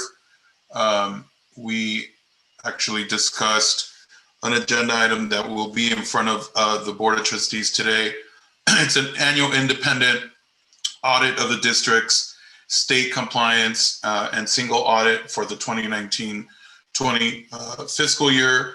The annual financial audit includes the audit of the district's schedule of expenditure of federal awards, as well as the district's compliance with the chancellor's offices of the California Community College contracted district audit manual. So we obviously did a great job in ensuring that we met all of this expenditure guidelines, both at the federal and state level. So I think that's a very good news for us. As you know, we are also looking at, an increased, amount of dollars coming into for one time at the district as well from the state. And then obviously with the recent news of earmarks coming back, we will also be very busy at budget. So really appreciate all of your guys' assistance. And also, again, we recommend that you approve the audit that's in front of us today. Thank you so much. Thank you, Trustee. Next, we'll move to Student Trustee Jeronimo. Can you provide a summary of the Student Affairs Committee? Yes. Hi, good afternoon. First of all, before I give my report, I would like to say happy Women's History Month. From street vendors to professors and to astronauts. My mother happens to be a street vendor. I'm very happy of it. I'm very proud of it. So happy Women's History Month. Speaking about Women History Month, last Friday, I was invited by the director of Shower of Hope, a nonprofit organization, to visit and get a tour of the new housing facility for female students at Rosemead, East LA. The new facility provides all female students with their own room and closet, bed, desk, food, and Wi-Fi. The facility has a big hanging out room with couches, tables, and TV for students to socialize amongst each other. It has laundry machines and a beautiful outside with grass so students can practice any type of workout. And students from the following campuses can apply: City, Southwest, ELAC, and Trade Tech. Students will have to meet the requirements to remain in the program, which are attending the coaching courses and doing their volunteering hours if they are not employed. If they are working, it is fine. They can also apply to those rooms. And I was very happy to see that facility. Yeah, it is very welcoming. So I encourage students and also faculty or professors here to invite the students to apply for that resource. The director will email me materials on how students can apply for it. I also want to thank the people behind Canvas for putting up the links to housing applications there. It is now visible, so students can have easy access to those applications because emails are a little bit difficult to track. Sometimes the message gets lost in the ton of emails that the students receive. So when students log into their Canvas, they will see the link. Thank you so much. And I also would like to thank for sending my message to the students last month. I hope to send another one next month or this month, March, so students can hear more about the resources. I understand that there is maybe a website also, so students can do their taxes for free. It is very important that students do their taxes so they can get their financial aid for the following years as well. Now, in regards to the Student Affairs Committee, I would like to thank Trustee Bella for joining us and giving an update on the books and other resources as well. Thank you so much. And also Ms. Velos, Maria Velos, she shared some important advocacy items that students should be engaging with. And some students starting to, I hope that more students will join these advocacy, such as the Metro fairless system. This is very important. I also would like to share with you my gratitude for working towards the DACA and AB 540 students, working for them last month. As the chancellor mentioned, students participated in a round table with Congressman Cardenas, and I would like to thank those students from City, ELAC, and other campuses that were there as well. Thank you so much, and that's all. That's on my update on it. Thank you. Thank you for the report. So, and our last update is for the Chancellor's Advisory Committee on Black African American Student Affairs Proceedings, and if I can ask Trustee Henderson, I believe you were present, and along with the Chancellor, if you can provide us an update on this meeting. Yes, thank you, President Veras. The Chancellor's Advisory Committee on Black and African American Student Affairs met on February 16th.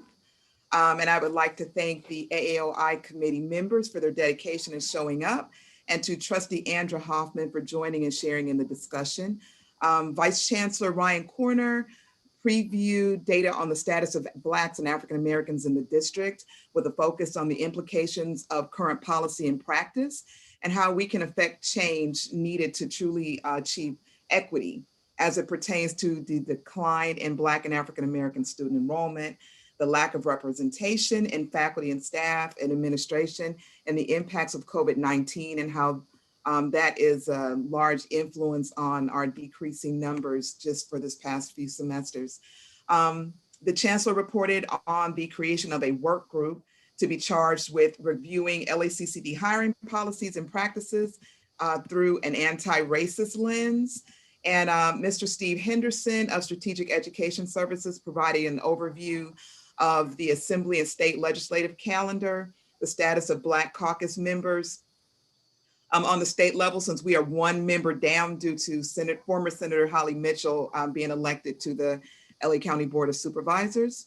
He also spoke about impending and proposed funding sources available to begin to meet the basic needs of the majority of our students, and proposed legislation and funding requests, two of which Trustee Fong spoke about in the Legislative Affairs Report, AB 1040, the Ethnic Studies course requirement, and AB 737, the extension of the College Promise to ADT students.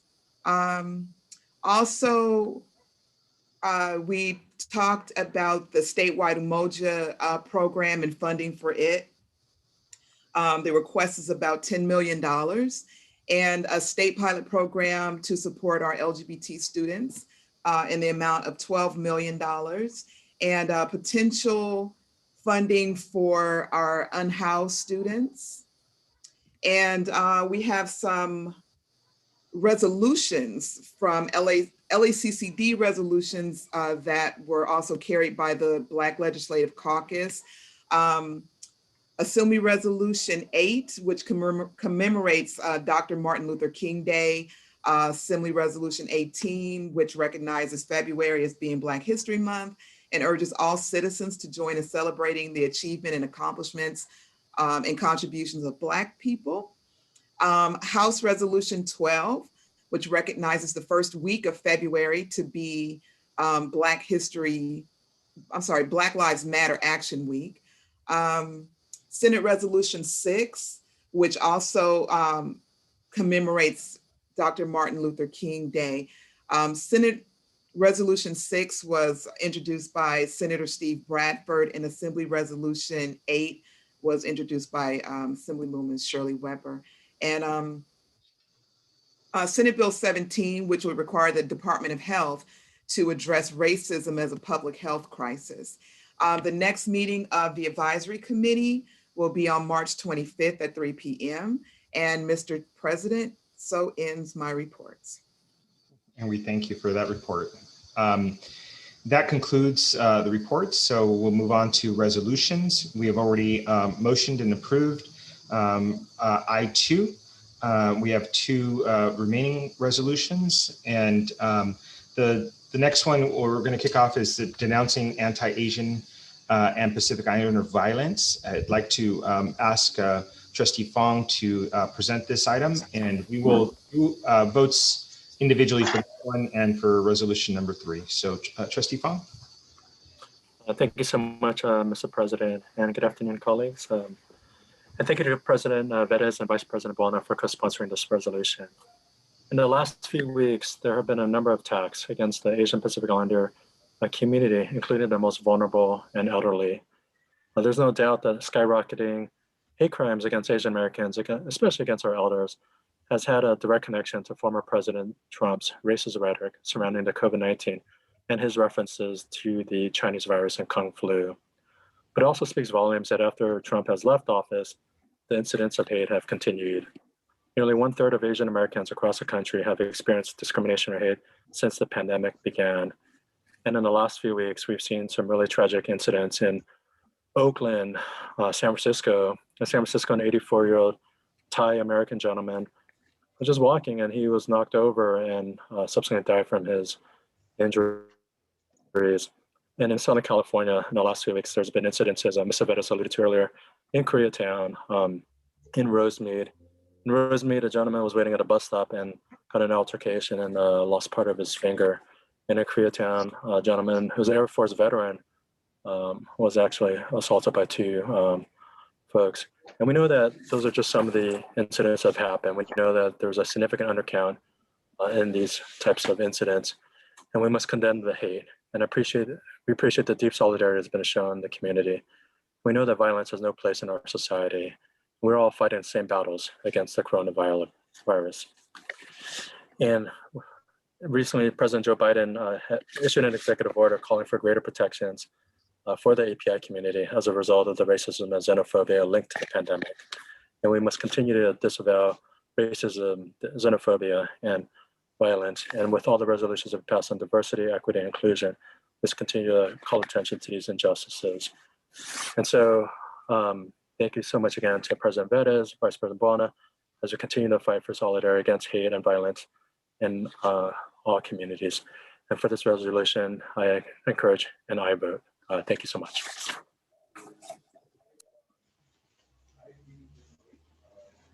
Mr. President, I think you're on mute, please.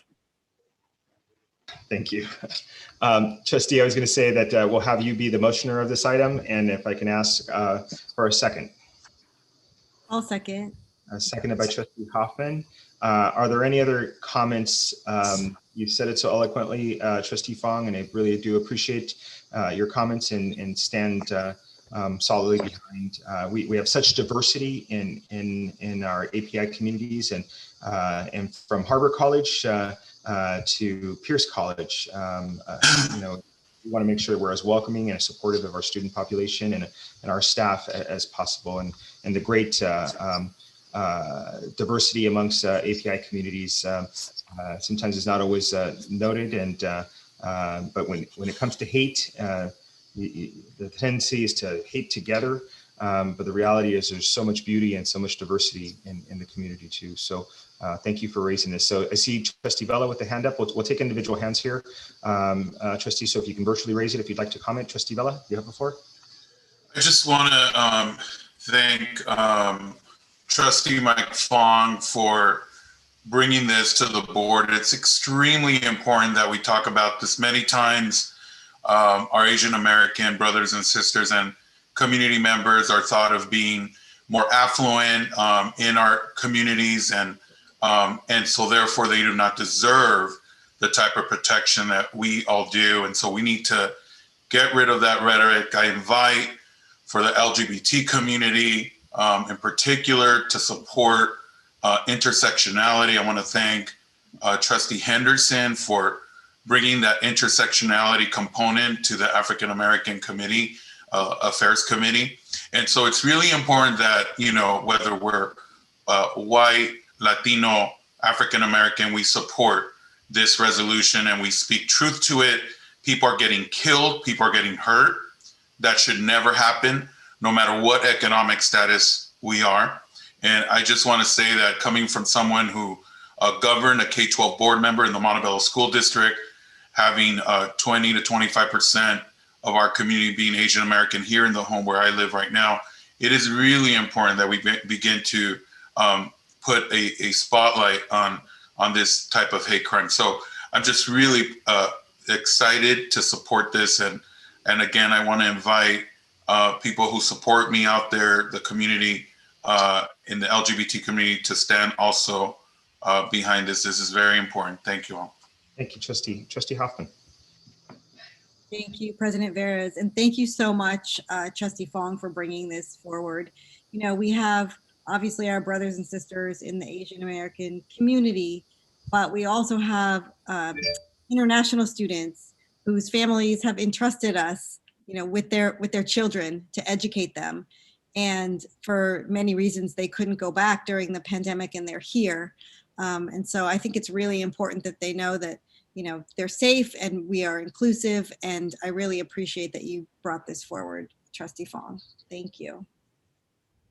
Okay, Trustee Henderson. Yes, thank you for that, Trustee Fong. And I want to say, you know, an injustice against one of us is an injustice against all of us. And we do need to think about how we are all interconnected, because it is our differences that should bring us together. And my heart aches just every time I think about this, because members of the African American community know this all too well. So thank you for that. And I am in full support. Thank you, Trustee. I believe that's all the virtual hands raised. Let me run through a rule. It's been motioned by Trustee Fong, seconded by Trustee Hoffman.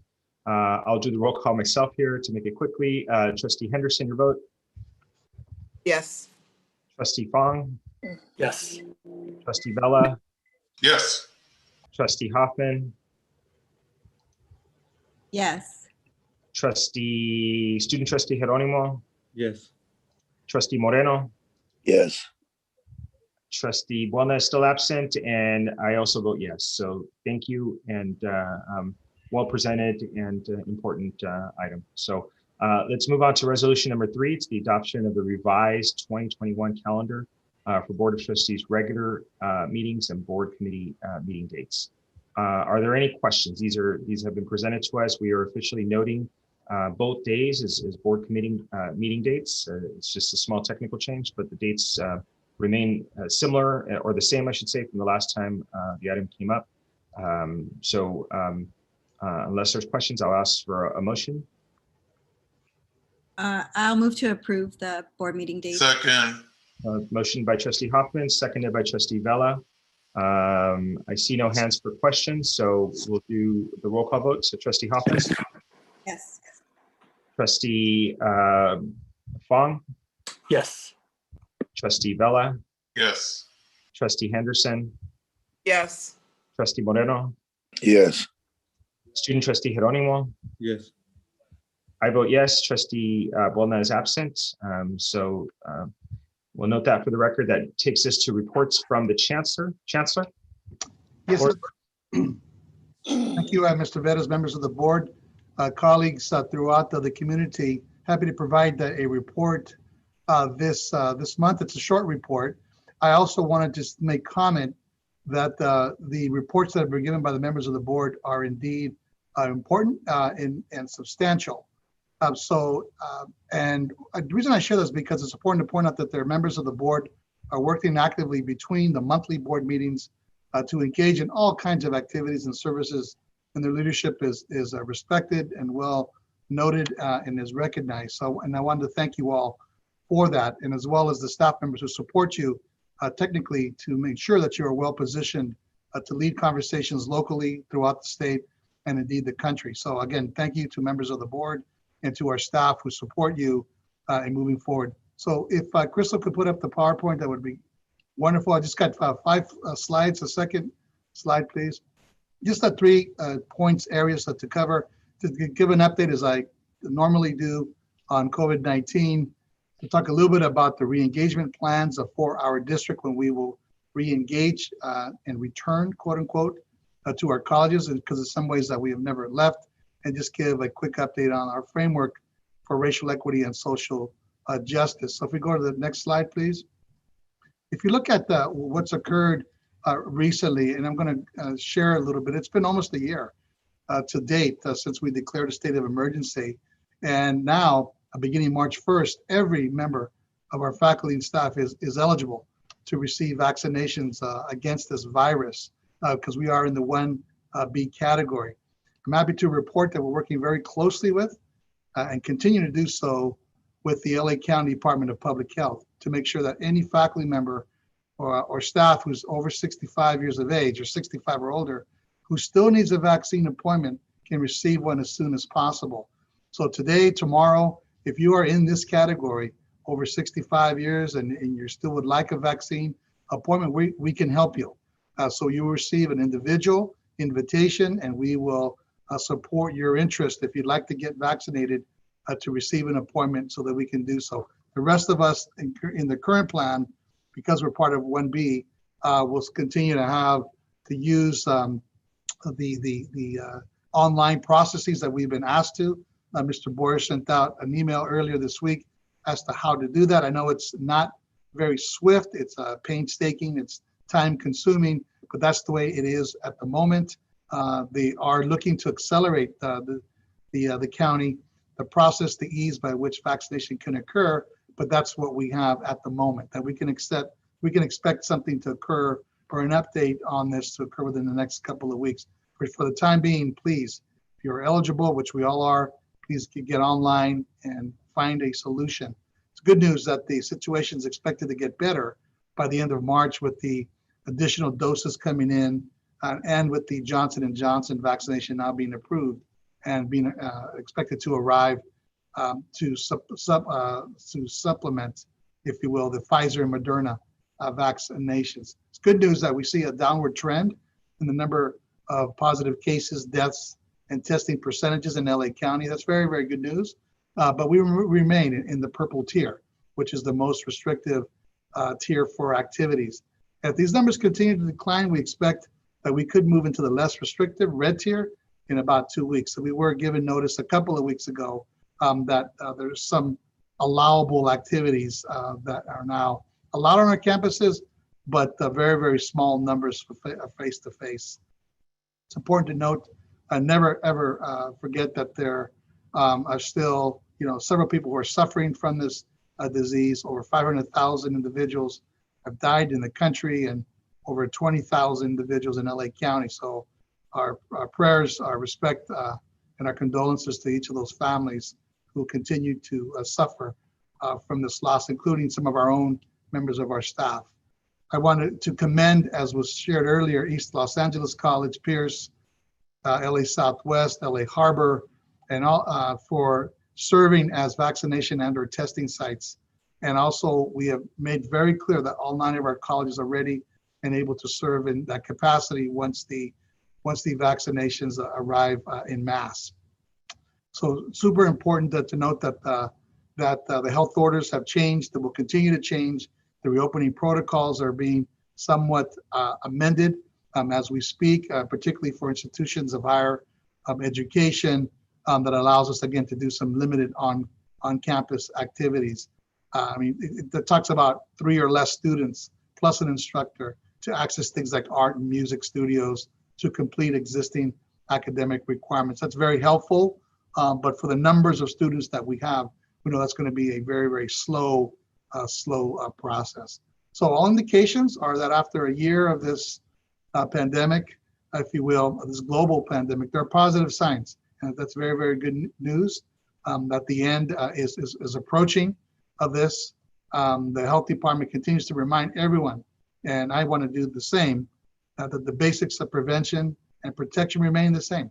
Stay home if you're sick, wear facial coverings and masks when you are outdoors, socially distance yourself, continue to wash your hands frequently, and avoid any large crowds or gatherings. So that's, again, those very important, but we believe steps are significant, and I'm glad to say that LACCD, we have followed those and have minimized the health risks associated with this pandemic. Next slide, please. And this one is, I put this up for members of the board and for our public. Please be very familiar with our re-engagement grid. Staff has spent a considerable amount of time putting this together. It's a color-coded plan to sync with the state's blueprint for a safer recovery. This plan is available on our laccd.edu website, our main page. Click on the COVID updates buttons, it'll take you right to it. Covers our re-engagement per these codes, color codes for instruction. You can see the athletics, our business services, and student services. So we are using this as a guide now, interfacing that with our discussion on campus, with our employee groups, with others as to how and when and we can re-enter to our college campuses safely. So I simply wanted to point this out again, that this is publicly available. Please reacquaint yourself with it. Those of us who are managers and administrators in this district are very familiar with this document because it is going to be our guide moving forth. Again, please familiarize yourself with it. Next slide, please. And this is the last slide that I wanted to share for today, and just give a very brief update on our framework for racial equity and social justice. There's a whole series of activities occurring and that have occurred. And I want to commend our college presidents, our other employee group leaders, our academic leaders, our shared governance processes, and those who are involved with the college councils for indeed leaning in to this conversation. I've seen the work and the plans and the execution of very, very important activities associated with achieving greater campus equity, greater movement on diversity, equity, and inclusion, and indeed calling out and fomenting anti-racist practices throughout our institution. So again, congratulations. Continue to do the good work that are there. You've had town halls on a whole variety of subjects where you invited hundreds of people, hundreds, to partake in very critical and courageous conversations around race and equity. Earlier in the report you're seeing, we have just leaned in completely to our state, local, and federal advocacy for emergency aid, for additional support for our students, and for finding resources to bridge the gap of the revenue loss that we have experienced, but more importantly, to put money, cash in the hands of students so that they can retain their enrollment and their support for their dreams, goals, and aspirations. One of the things I wanted to point out was, and student trustee Jeronimo mentioned this, and Mr. Fong in their reports, the students have taken a very active leadership role, and I wanted to recognize student trustee Jeronimo, Jackie Alcala, Erica Fletcher, Leo Gonzalez, Carla Nunez, Leslie Plata, and Jose Rivera. They were very instrumental to testify last week to the LA Metro Board on the Fairless initiative, the Fairless System initiative that would include LACCD students. We're very proud to see their testimony, and indeed the action of the board is that they're going to explore expanding. They were originally looking at K-12 only. We're making a case to include LACCD, and we're also making a case to have it start in fall of 2021. When you look at the barriers that students experience, clearly the cost of attendance, books, childcare, and transportation are in that top tier of institutional barriers that exist. This is one way with the Fairless initiative that we can remove a significant barrier and create access to all of our colleges. So congratulations, students, for all the good work that you are doing. You see there, we continue to do excellent work with our AOI and Umoja programs. In fact, last week, 2 of our Umoja programs were singled out. They were in the top 10 of Umoja programs transferring students to the University of California. So kudos to LA Pierce College and LA City College for having that large number of students applying from our college-sponsored Umoja programs to the University of California. We will continue to form and engage in district data of forums that look at the status of particular communities.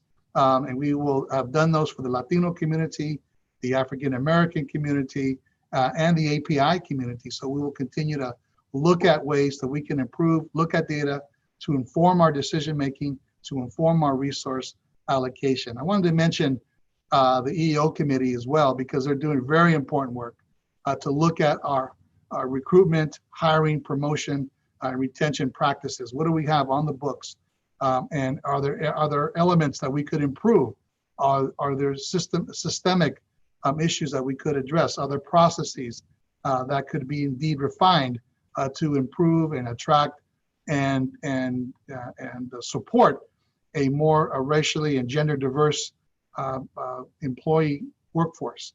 And so I commend the work that is going on there, and I encourage and looking forward to receiving the recommendations that we will put forth to the board and through our administrative regulations. I won't go through too much more, but I wanted to say that we have kicked off already our campus safety and security needs assessment. Earlier this week, we had a kickoff meeting with Hillard Hines. They are the group that last month the board approved us to engage in assessing our campus safety and security needs across all 9 colleges and the district office. So very shortly, you will be invited, members of our community will be invited for town halls, for campus forums, for other opportunities to visit and give your opinion as to what you believe are the campus safety and security needs, your experience as a member of our community. This will inform a much more formal request for proposals and RFP that will follow in the subsequent months that will engage solicitors to provide our campus safety and security. So my thanks to Dr. Nish for leading that effort, and to all of you who will be involved at the campus level, lending your voice and your talent and your experience and expertise to this particular matter. The Chancellor's Advisory Committees has been reported out. I continue to do very, very good work, and I'm proud of the work that they are doing. And just a couple of announcements here.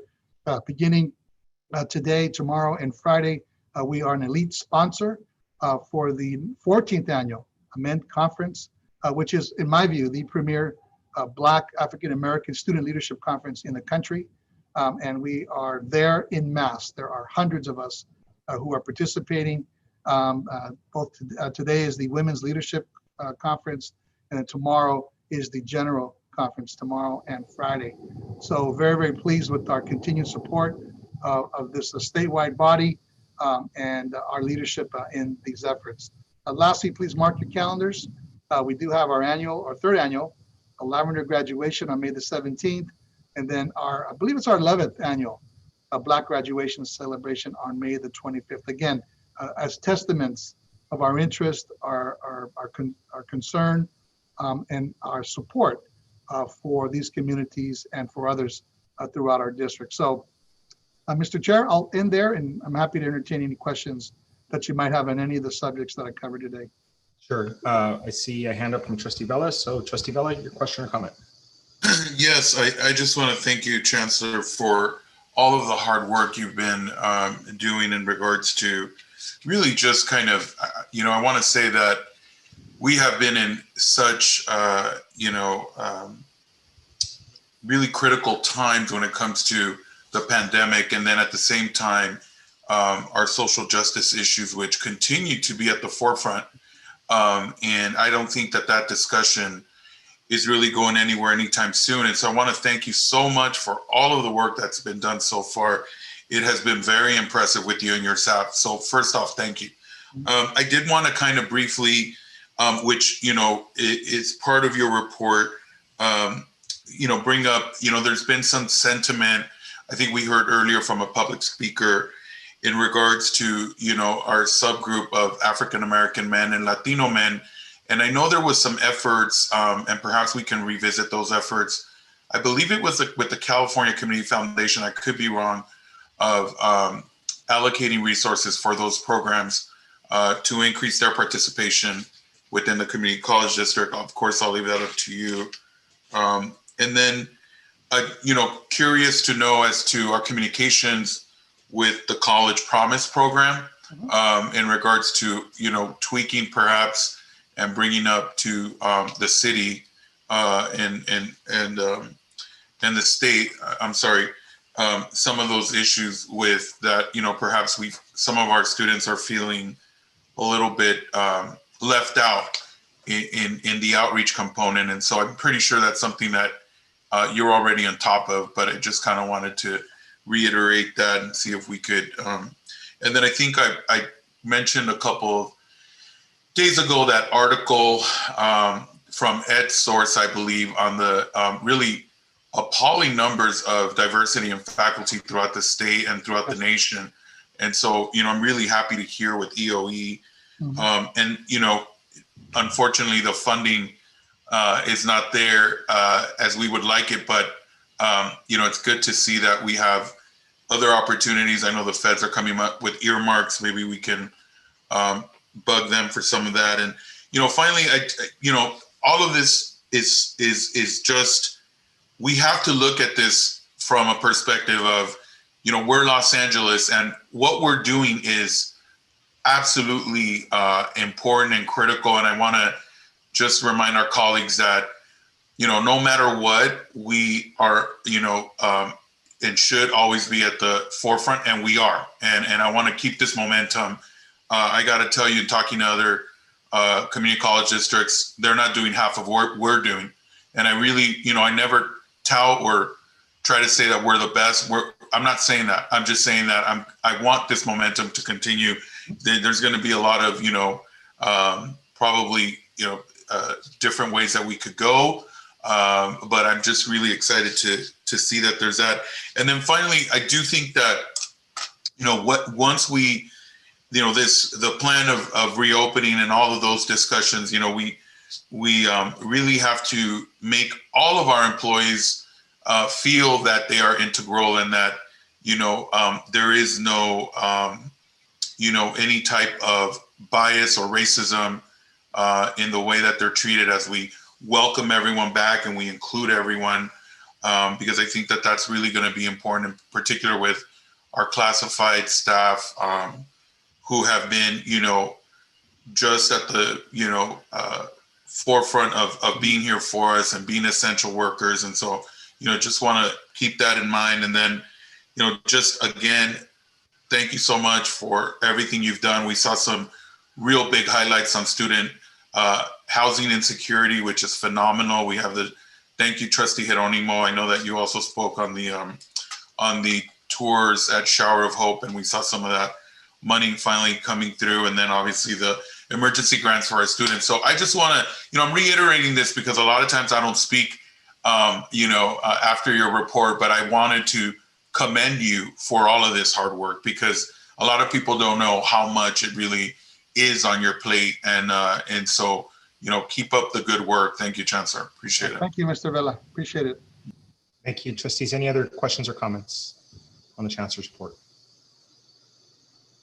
Okay, seeing none, we will move on to the next agenda item, which is into the business items. I'm sorry, the combined consent calendar. One second while my screen refreshes here. Before us, colleagues, we have the combined consent calendar. It's matters requiring a majority vote. We have listed in item number 1 a consent calendar for items L1 through X5. I will note that the item that was pulled and the item that was amended is later in the agenda. So these are as sent to us in our board doc packs, and there's been no changes there. So if I can ask for a motion to approve. So moved. Okay, Trustee Bona, a motion to approve, and a second. And I know I have a hand up from Trustee Henderson, so I'll call her upon the second here. Your second to approve? Second. Second by Trustee Moreno. And Trustee Henderson, you have a question on an item. If you can identify the item, and if it needs to be pulled, we'll pull it. If it can be answered as a question, we'll have our staff do that now. Yes, just a question for clarification for item R12. Was this request made specifically buy-in for LA Trade Tech College?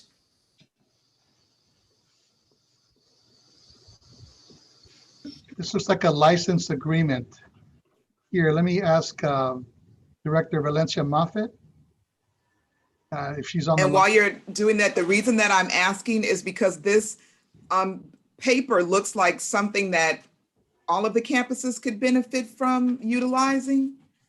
And so, you know, to pay this money for one campus when we have, when a college requests something like this, is there any, do we ever reach out to some of the other colleges and ask if they might be interested in using it also? Yes, I see that Ms. Moffitt is on, but in general, Trustee Henderson, when there are license agreements that are germane to the entire 9-college, even district system, we work to get a license agreement that will cover all of us, because typically the price is a lot better, the price point.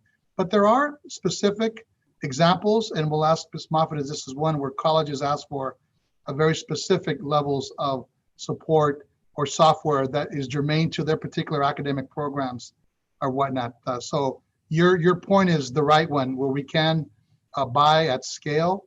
It is less for us, and we do try to, because also the support for that software is better when we have a singular system for the entire district than having multiple systems doing the same thing. The support for that from the IT standpoint is better suited. So Ms. Moffitt, can you shed some light on the item, please?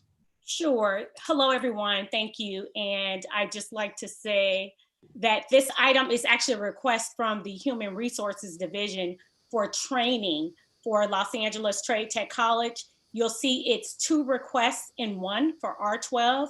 The first request is specifically for the leadership team at Los Angeles Trade Tech. And the second request is for management throughout the district. And it's a training request. Thank you. You're welcome. Okay, Trustee, any other questions you have? No, that was it. Thank you so much. Okay, excellent. Seeing no other questions, let me do the roll call vote here on approving this this item. So let's start off with Trustee Hoffman, your vote. Yes. Trustee Henderson. Yes. Trustee Moreno. Yes. Trustee Wellna. Yes. Trustee Fong. Yes. Trustee Vela. Yes. Trustee Geronimo. Yes. And I vote yes. So the consent calendar is passed. We'll move forward to business items Y1 through Y7. We'll wait till we scroll down there. If I can ask trustees for a motion and a second. I'll move to approve. Motion by Trustee Hoffman, seconded by Trustee Fong. Are there any questions or comments or further clarification needed for items Y1 through Y7? Okay, seeing none, let's move forward with the roll call vote. Let's start off with you, student trustee, or our advisory vote here. Student trustee, your vote on this item, on these items. Yes. Okay, wonderful. Trustee Buelna. Yes. Trustee Fong. Yes. Trustee Hoffman. Yes. Trustee Henderson. Yes. Trustee Vela. Yes. Trustee Moreno. Yes. And I vote yes on this item. They pass unanimously. We will move forward to facility items Z1 through Z6. Board members, I'm going to turn it over to the Chancellor real quick. I believe, actually, Chancellor, let me skip ahead and get it over to Dr. Smith, since he's actually going to do the presentation. Yes.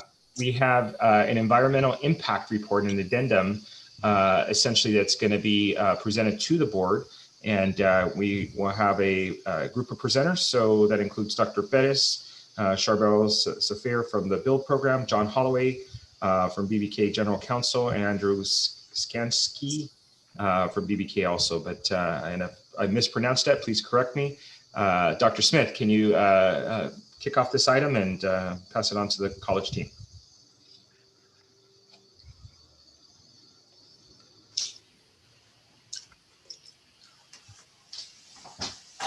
Yes, good evening, President Harrison, thank you very much. I'm happy to introduce our team of experts led by President Perez to open this item up for a brief presentation. We have with us tonight our PMO Regional Director, Charvel Sphere, as well as Councilors John Holloway and Andrew Spanky with BBK. Dr. Perez. Yes, can you hear me all? I'm on the Zoom. This addendum has to do with the CEQA. Years ago, we did a traffic mitigation study with enrollment and head count at 15,000. That is not the case at this point in our planning. And so given that, we revised this CEQA situation with regard to traffic mitigation. And we have found that we can have some significant savings because the head count over the next several years, unless that changes, is not going to hit that number. So given that, I've asked the facilities planning to take a look at it and see what is realistic with regard to that CEQA application. So I would like Charbel and the others to present to you the findings and the studies that show that we can revise that CEQA application and have significant savings over the next 5 years. Thank you. Thank you, President Perez. Can you all see the presentation? Yep. Thank you. Good afternoon, trustees, chancellor, and everyone. So we are here again to reinforce what President Perez said, requesting approval on the addendum to the 2009 EIR for Mission College. Just quickly, since 2007, we've had 4 master plans at Mission. In 2007, we were planning for the 2008 Measure J. Of course, that was passed in 2008 in November of 08. And so that was a major master plan. And along with it came a corresponding EIR. And then in 2009, there was another master plan that made some changes to the 2007 master plan. And a subsequent EIR was filed and approved by this board at that time. And then after that, in 2015 and 2018, we had 2 relatively minor master plans. And so those didn't really make any big changes. In 2007 and 2009 EIRs, again, because of the changes, there was an EIR that was put together. And at that point, there were some traffic mitigation measures that were included in that EIR based on projected student enrollment, which we will go into in the next few slides. So again, the proposed change today is to eliminate these traffic mitigation measures because, as you'll see in the next few slides, the on-campus headcount has not really materialized anywhere near those levels that were projected. So going back to the 2007 EIR, the projection was that we would have 15,000 students on campus by the end of the build-out, which was estimated to occur in 2015. Again, as a result, some traffic mitigation measures were put into the EIR to accommodate this many students going and coming from campus. And again, in the 2009 EIR, same thing, the projection was kept at 15,000 students. The mitigation measures were kept with some minor modifications. And again, in 2015 and 18, because those were minor changes to the master plan, that projection was kept as well. And no changes were made to the traffic mitigation measures. And again, for reference, in 2009, we were looking at on-campus student headcount of slightly over 9,000 students. So currently, as we're getting close to the end of the build-out as envisioned in Measure J, and some of it was picked up by CC, we're looking at current enrollment. Of course, we looked at pre-COVID. This is when we actually had students on campus. It was a little bit over 8,600, which is just about a little bit more than half was projected to occur. So much, much less, as President Perez mentioned. And the college expects that to remain the same due to online and remote learning opportunities that have increased. And so again, this is why we're here suggesting or proposing that we drop the traffic mitigation measures, since again, we are so much lower than the projection of 15,000 students. And some of the measures, just for reference and for your information, restriping roadways was one at a number of intersections. Here we're looking at Hubbard and Foothill. Specifically, just you can see restriping to add either right turn or left turning lanes at some of these intersections. Another one was installing traffic signals. Again, this is only one intersection we're looking at, but this was required at a couple of them. And these were intersections that either had stop signs or either four-way stop sign or just two-way stop sign. And the EIR had requested that the traffic signals be installed. And then installing intersection control devices. These synchronize the signal between successive intersections. Those were required at a number of intersections. And finally, a neighborhood traffic management plan was also required by the EIR. Next, Mr. Andrew Scanchi will go over the CEQA in some more details. Thank you, Charbel. So the primary reason for eliminating these mitigation measures, as Charbel mentioned, is due to the enrollment trends. But another consideration is that CEQA was amended in 2020. And I'll touch on that in a moment. These mitigation measures are required only due to CEQA to alleviate anticipated traffic congestion. But under CEQA's new paradigm, traffic congestion is no longer relevant. Thus, if this project were considered anew today, these mitigation measures would not be applicable. Next slide. So as has been mentioned, an addendum to the environmental impact report was prepared to analyze the effects of this potential change. And an addendum is appropriate because there will not be any new significant or substantially increased significant impacts as a result of eliminating these mitigation measures. Next slide. And again, this just summarizes what's been said, which is an addendum is the appropriate CEQA document to be prepared for this action. Next slide. And the next steps then for the Board of Trustees would be to approve this addendum to the 2009 Supplemental Environmental Impact Report. And then a notice of determination would be filed with the county clerk. Next slide. Thank you. Thank you. Trustees, we'll go to the question and comment section. Let me kick this off with Trustee Hoffman.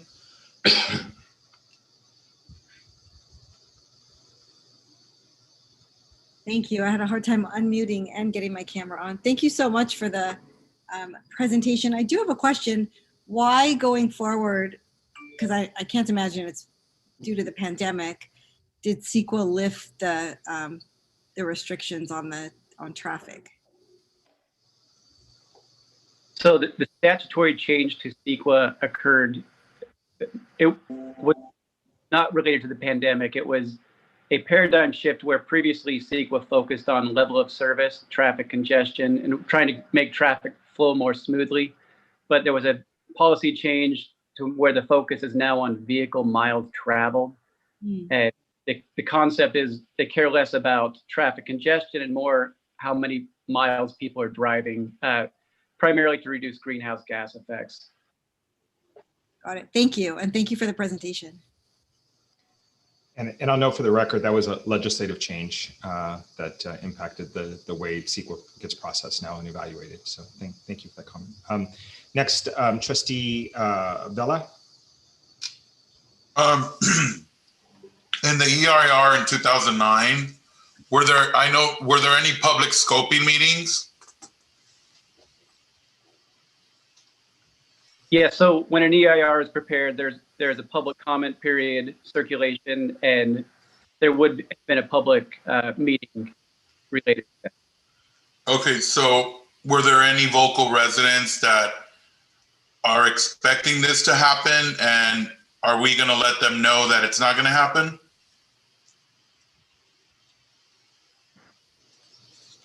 Yes, I can answer that, Trustee Vela. We will let them know.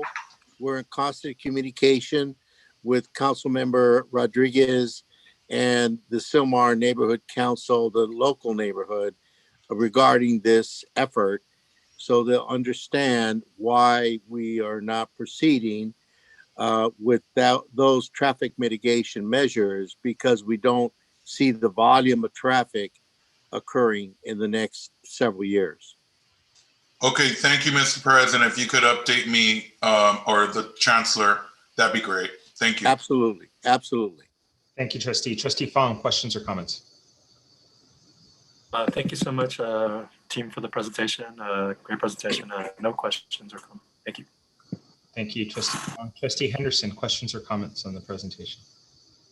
No questions. Thank you for the presentation. Okay. I apologize. Student trustee, questions or comments? No questions. Thank you. Thank you. We'll move to Trustee Buelna. None. Trustee Moreno. No. Okay, and I have no questions. Thank you for the presentation. This actually, I think, in the end serves as a bit of a cost savings to the district, because all those street improvements and light changes would have come out of our budget. But I will say that although the sequence changed and that analysis, as Mr. Skansky pointed out, if we did the analysis today, it wouldn't have those improvements. But I do think that considering the remote environment we've been in, the way that we process students being on campus in the near future, we're going to have to really take a serious look at and consideration of how much more remote. We went from about 17–18%. Some of the trends that places like West LA have been experiencing may actually be present in more than one campus in terms of the volume of distance learners that we have in our district. So, President Veras, really quick. Yes. And I appreciate your comment. I just, for me, it's not a cost savings issue; it's a safety issue. And I think also, we have to understand that these residents approved the bond, and so, I want to make sure that they're as safe as possible. Traffic mitigation is very important. Children, all sorts of other people cross streets. So, I agree with you. We need to look at this in a long term. How we're going to have more, whether it's pedestrian or traffic or car traffic in the future with reopening campuses. But, again, that's why, the initial legislations on CEQA, it was about also traffic safety. So I just wanted, not putting it back on you, I'm just saying this is something I worry about as a trustee. Okay, thank you. Okay, with that takes care of that item. Trustees, we'll go back to our vote. We have a motion on the floor for Z1 through Z6. I will note that Z4 has been pulled. And I have Trustee Hoffman and Trustee, I apologize, I forgot the second, I didn't write it down. Can I ask for a second of the motion? Second. Trustee Moreno, I think that was you. Yes. So we have a motion by Hoffman, second by Moreno. Let me do the roll call vote. Student trustee Jeronimo, your vote? Yes. Trustee Buelna? Yes. Trustee Vela? Yes. Trustee Henderson? Yes. Trustee Fong? Yes. Trustee Hoffman? Okay. Trustee Moreno? Yes. Trustee Hoffman, are you back? Oh, can you hear me? I said yes. Yes. Okay, sorry, you are on mute. And I vote yes. So the facility items Z1 through Z6 are approved. Okay. Next, we'll move on to Double A. Item AA. Give me a minute. It's refreshing here. Colleagues, this is human resources items, items AA1 through AA2. I have a motion to approve, motion and a second to approve this item. Mr. Veras, I wanted to once again read into the record the correction on item AA2. The EN or employee number should read 1034872. Excellent. Noted. Noted for the record. So colleagues, a motion and a second. Move approval. Motion by Moreno And seconded by Trustee Hoffman. I see her moving. Is that true? Okay. Yeah, I was just trying to unmute. There's something very wrong with my computer today. All right. So motion and second. I appreciate that, Trustee Hoffman. Moving forward with the vote. Since these are human resources items, this is not a vote for the student trustee, correct? That is correct, sir. Thank you. Okay. So we'll move forward to Trustee Buelna. Yes. Trustee Hoffman. Yes. Trustee Fong. Yes. Trustee Henderson. Yes. Trustee Moreno. Yes. Trustee Vela. Yes. And I vote yes on this item, and it passes. We're on to BB, recommendations from the Chancellor. Chancellor, I think we have our, for this, these were approved Chapter 4 board policy. This was referenced earlier by Vice Chancellor Corner and heard by the Institutional Effectiveness Committee. Trustee Buelna, I know you're here now. They did the presentation on your behalf. Did you want to make any comments about your committee's recommendation of this item? Yes, I do. I think it's important. You know, a lot of these presentations, give me 1 second. A lot of these presentations are for the record, and what I mean by the record is so that any so the accreditation bodies, when they look back, you know, will they know a few things? Will they know that we looked at them? Will they know that we had questions? That we've had several questions? Do they know that we did it in a transparent way? And I think that was our intent. I think we've had questions on those rules for a few months. So these rules, as we, you know, kind of you know, forge as a trustee body, it's important to kind of, you know, build that culture of reviewing the rules, and getting the explanations on them, and that's, you know, being part of our job. Is it part of one of the funnest part of our jobs? I actually had fun reviewing them, so I'm not sure about the other members. Maybe that's a kind of awkward thing, but you know, so be it. They were good though. Any of my, some of my other colleagues already had an opportunity to speak. I'm sure they had as much fun as I did. Well, Trustee Corner, looks like he has a ton of fun doing these board policy revisions. He's very excited when he presented and when he talks about them, so we appreciate his time. Thank you, Trustee Vice President, for your comments there. So, colleagues, if I can ask for a motion to approve BB1 and BB2. So moved. Motion by Trustee Buelna, seconded by Trustee Fong. And let's do a roll call vote. Student trustee, your vote? Yes. Trustee Hoffman? Yes. Trustee Yes. Fong? Yes. Trustee, where's my list here? Trustee Henderson? Yes. Trustee Moreno? Yes. Trustee Fong, I did get you, correct? Yes? Yes, thank you. Okay. Trustee Vela? Yes. And I vote yes, these items pass. We'll move forward to item CC, matters requiring a supermajority vote. There are two emergency resolutions, one based on water damage, and as presented here, the other on the abatement of asbestos material at the campus center, basement of Los Angeles Valley College. Both items are listed. Are there any questions on these items? Yeah, Chair Bettis. Hello, Chair Bettis. This is Jeff Prieto. I just wanted to note for the record, because these matters are being considered under the emergency contract code, this does require 6 votes of the governing board. So this will require 6 votes. I wanted to just state that on the record. I mean, we've learned our lesson.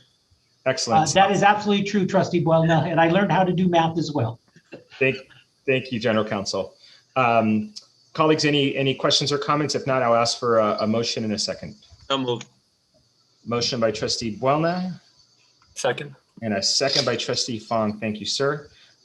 Seeing no questions, we'll do our roll call votes. Student Trustee Geronimo, your vote? Yes. Trustee Buelna? Yes. Trustee Fong? Yes. Trustee Hoffman? Yes. Trustee Henderson? Yes. Trustee Moreno? Yes. Trustee Vela? Yes. And I vote yes, and I hope I didn't forget anybody. I'm doing my best to stay in order. Items pass, and then Good math. we move forward to item DD, which is notices, reports, and informative. The second quarter financial status reports are listed, and those are just for receipt of the board. We'll deem them received, and we'll move on to item EE, announcements and indications of future proposed actions of board members. Are there any? I don't have any actions, but I have a couple of announcements. Is this the time where I can make announcements? Yes, it is, trustee. You have the floor. So 2 announcements, thank you. The first announcement, and I think you heard it in the earlier presentation, Lieutenant Governor Eleni Kounalakis will be speaking to the Women's Caucus on International Day of the Woman, which is March 8th at noon. Everybody is invited. If you want the link, just send me an email and I'll send it to you. And then I think I accidentally missed President Gallagher, that she was in our Zoom room earlier, and she wanted me to announce that the Women's Annual Breakfast in honor of Women's History Month that's hosted at LACCD College this year will be Wednesday, March 24th from 8:30 a.m. to 10 a.m. It's virtual. And the guest of honor will be Trustee Henderson. So she will be the keynote speaker. And President Gallagher will be sending out a flyer later this week. But if anybody's interested, please contact President Gallagher at LACCD College. But again, you should be getting an invitation as well. She tends to reach out to all the women in the district. So thank you, President Gallagher. And that's all I have. Thank you. Thank you, trustee. Any other comments from the trustees? Okay, see none. We're going to go on to public comments. These are requests to address the board regarding matters not on the agenda. I had one from earlier, which is ELAC, let me get this wrong, art student number 1 or 2. I apologize. Help me out here. Lupe or number 2. You changed your number. That's change your number for me. Yeah. You got it right. Yeah. It was 1 now it's 2. Is she here so we can welcome her here? She might not be, but let me ask her to raise her hand. I don't see her in the room. I did a search. Okay. All right. Thank you. We can encourage her to send her comments by email if she wishes, if she misses the meeting before we're done here. So colleagues, I want to do a report out of actions taken in closed session. And that is the Brown Act requires that certain matters determined in closed session be reported during the public session that follows, and eager to report that the board took no further actions. The Brown Act required to be reported. With that, I believe, colleagues, I know we have listed consent calendar regarding the closed session matters. And there's none listed there. So I believe, Chancellor, if there's nothing else, we are at adjournment. That's correct, sir. Wonderful. Okay, colleagues, if there's no objections, we'll stand adjourned. Thank you. Okay, enjoy dinner. Thank you, everybody. Good night. Bye-bye. Thank you, President Veras. Good night, everyone. Good night. Thank you. Thank you so much. Good night, everyone. Bye, everybody.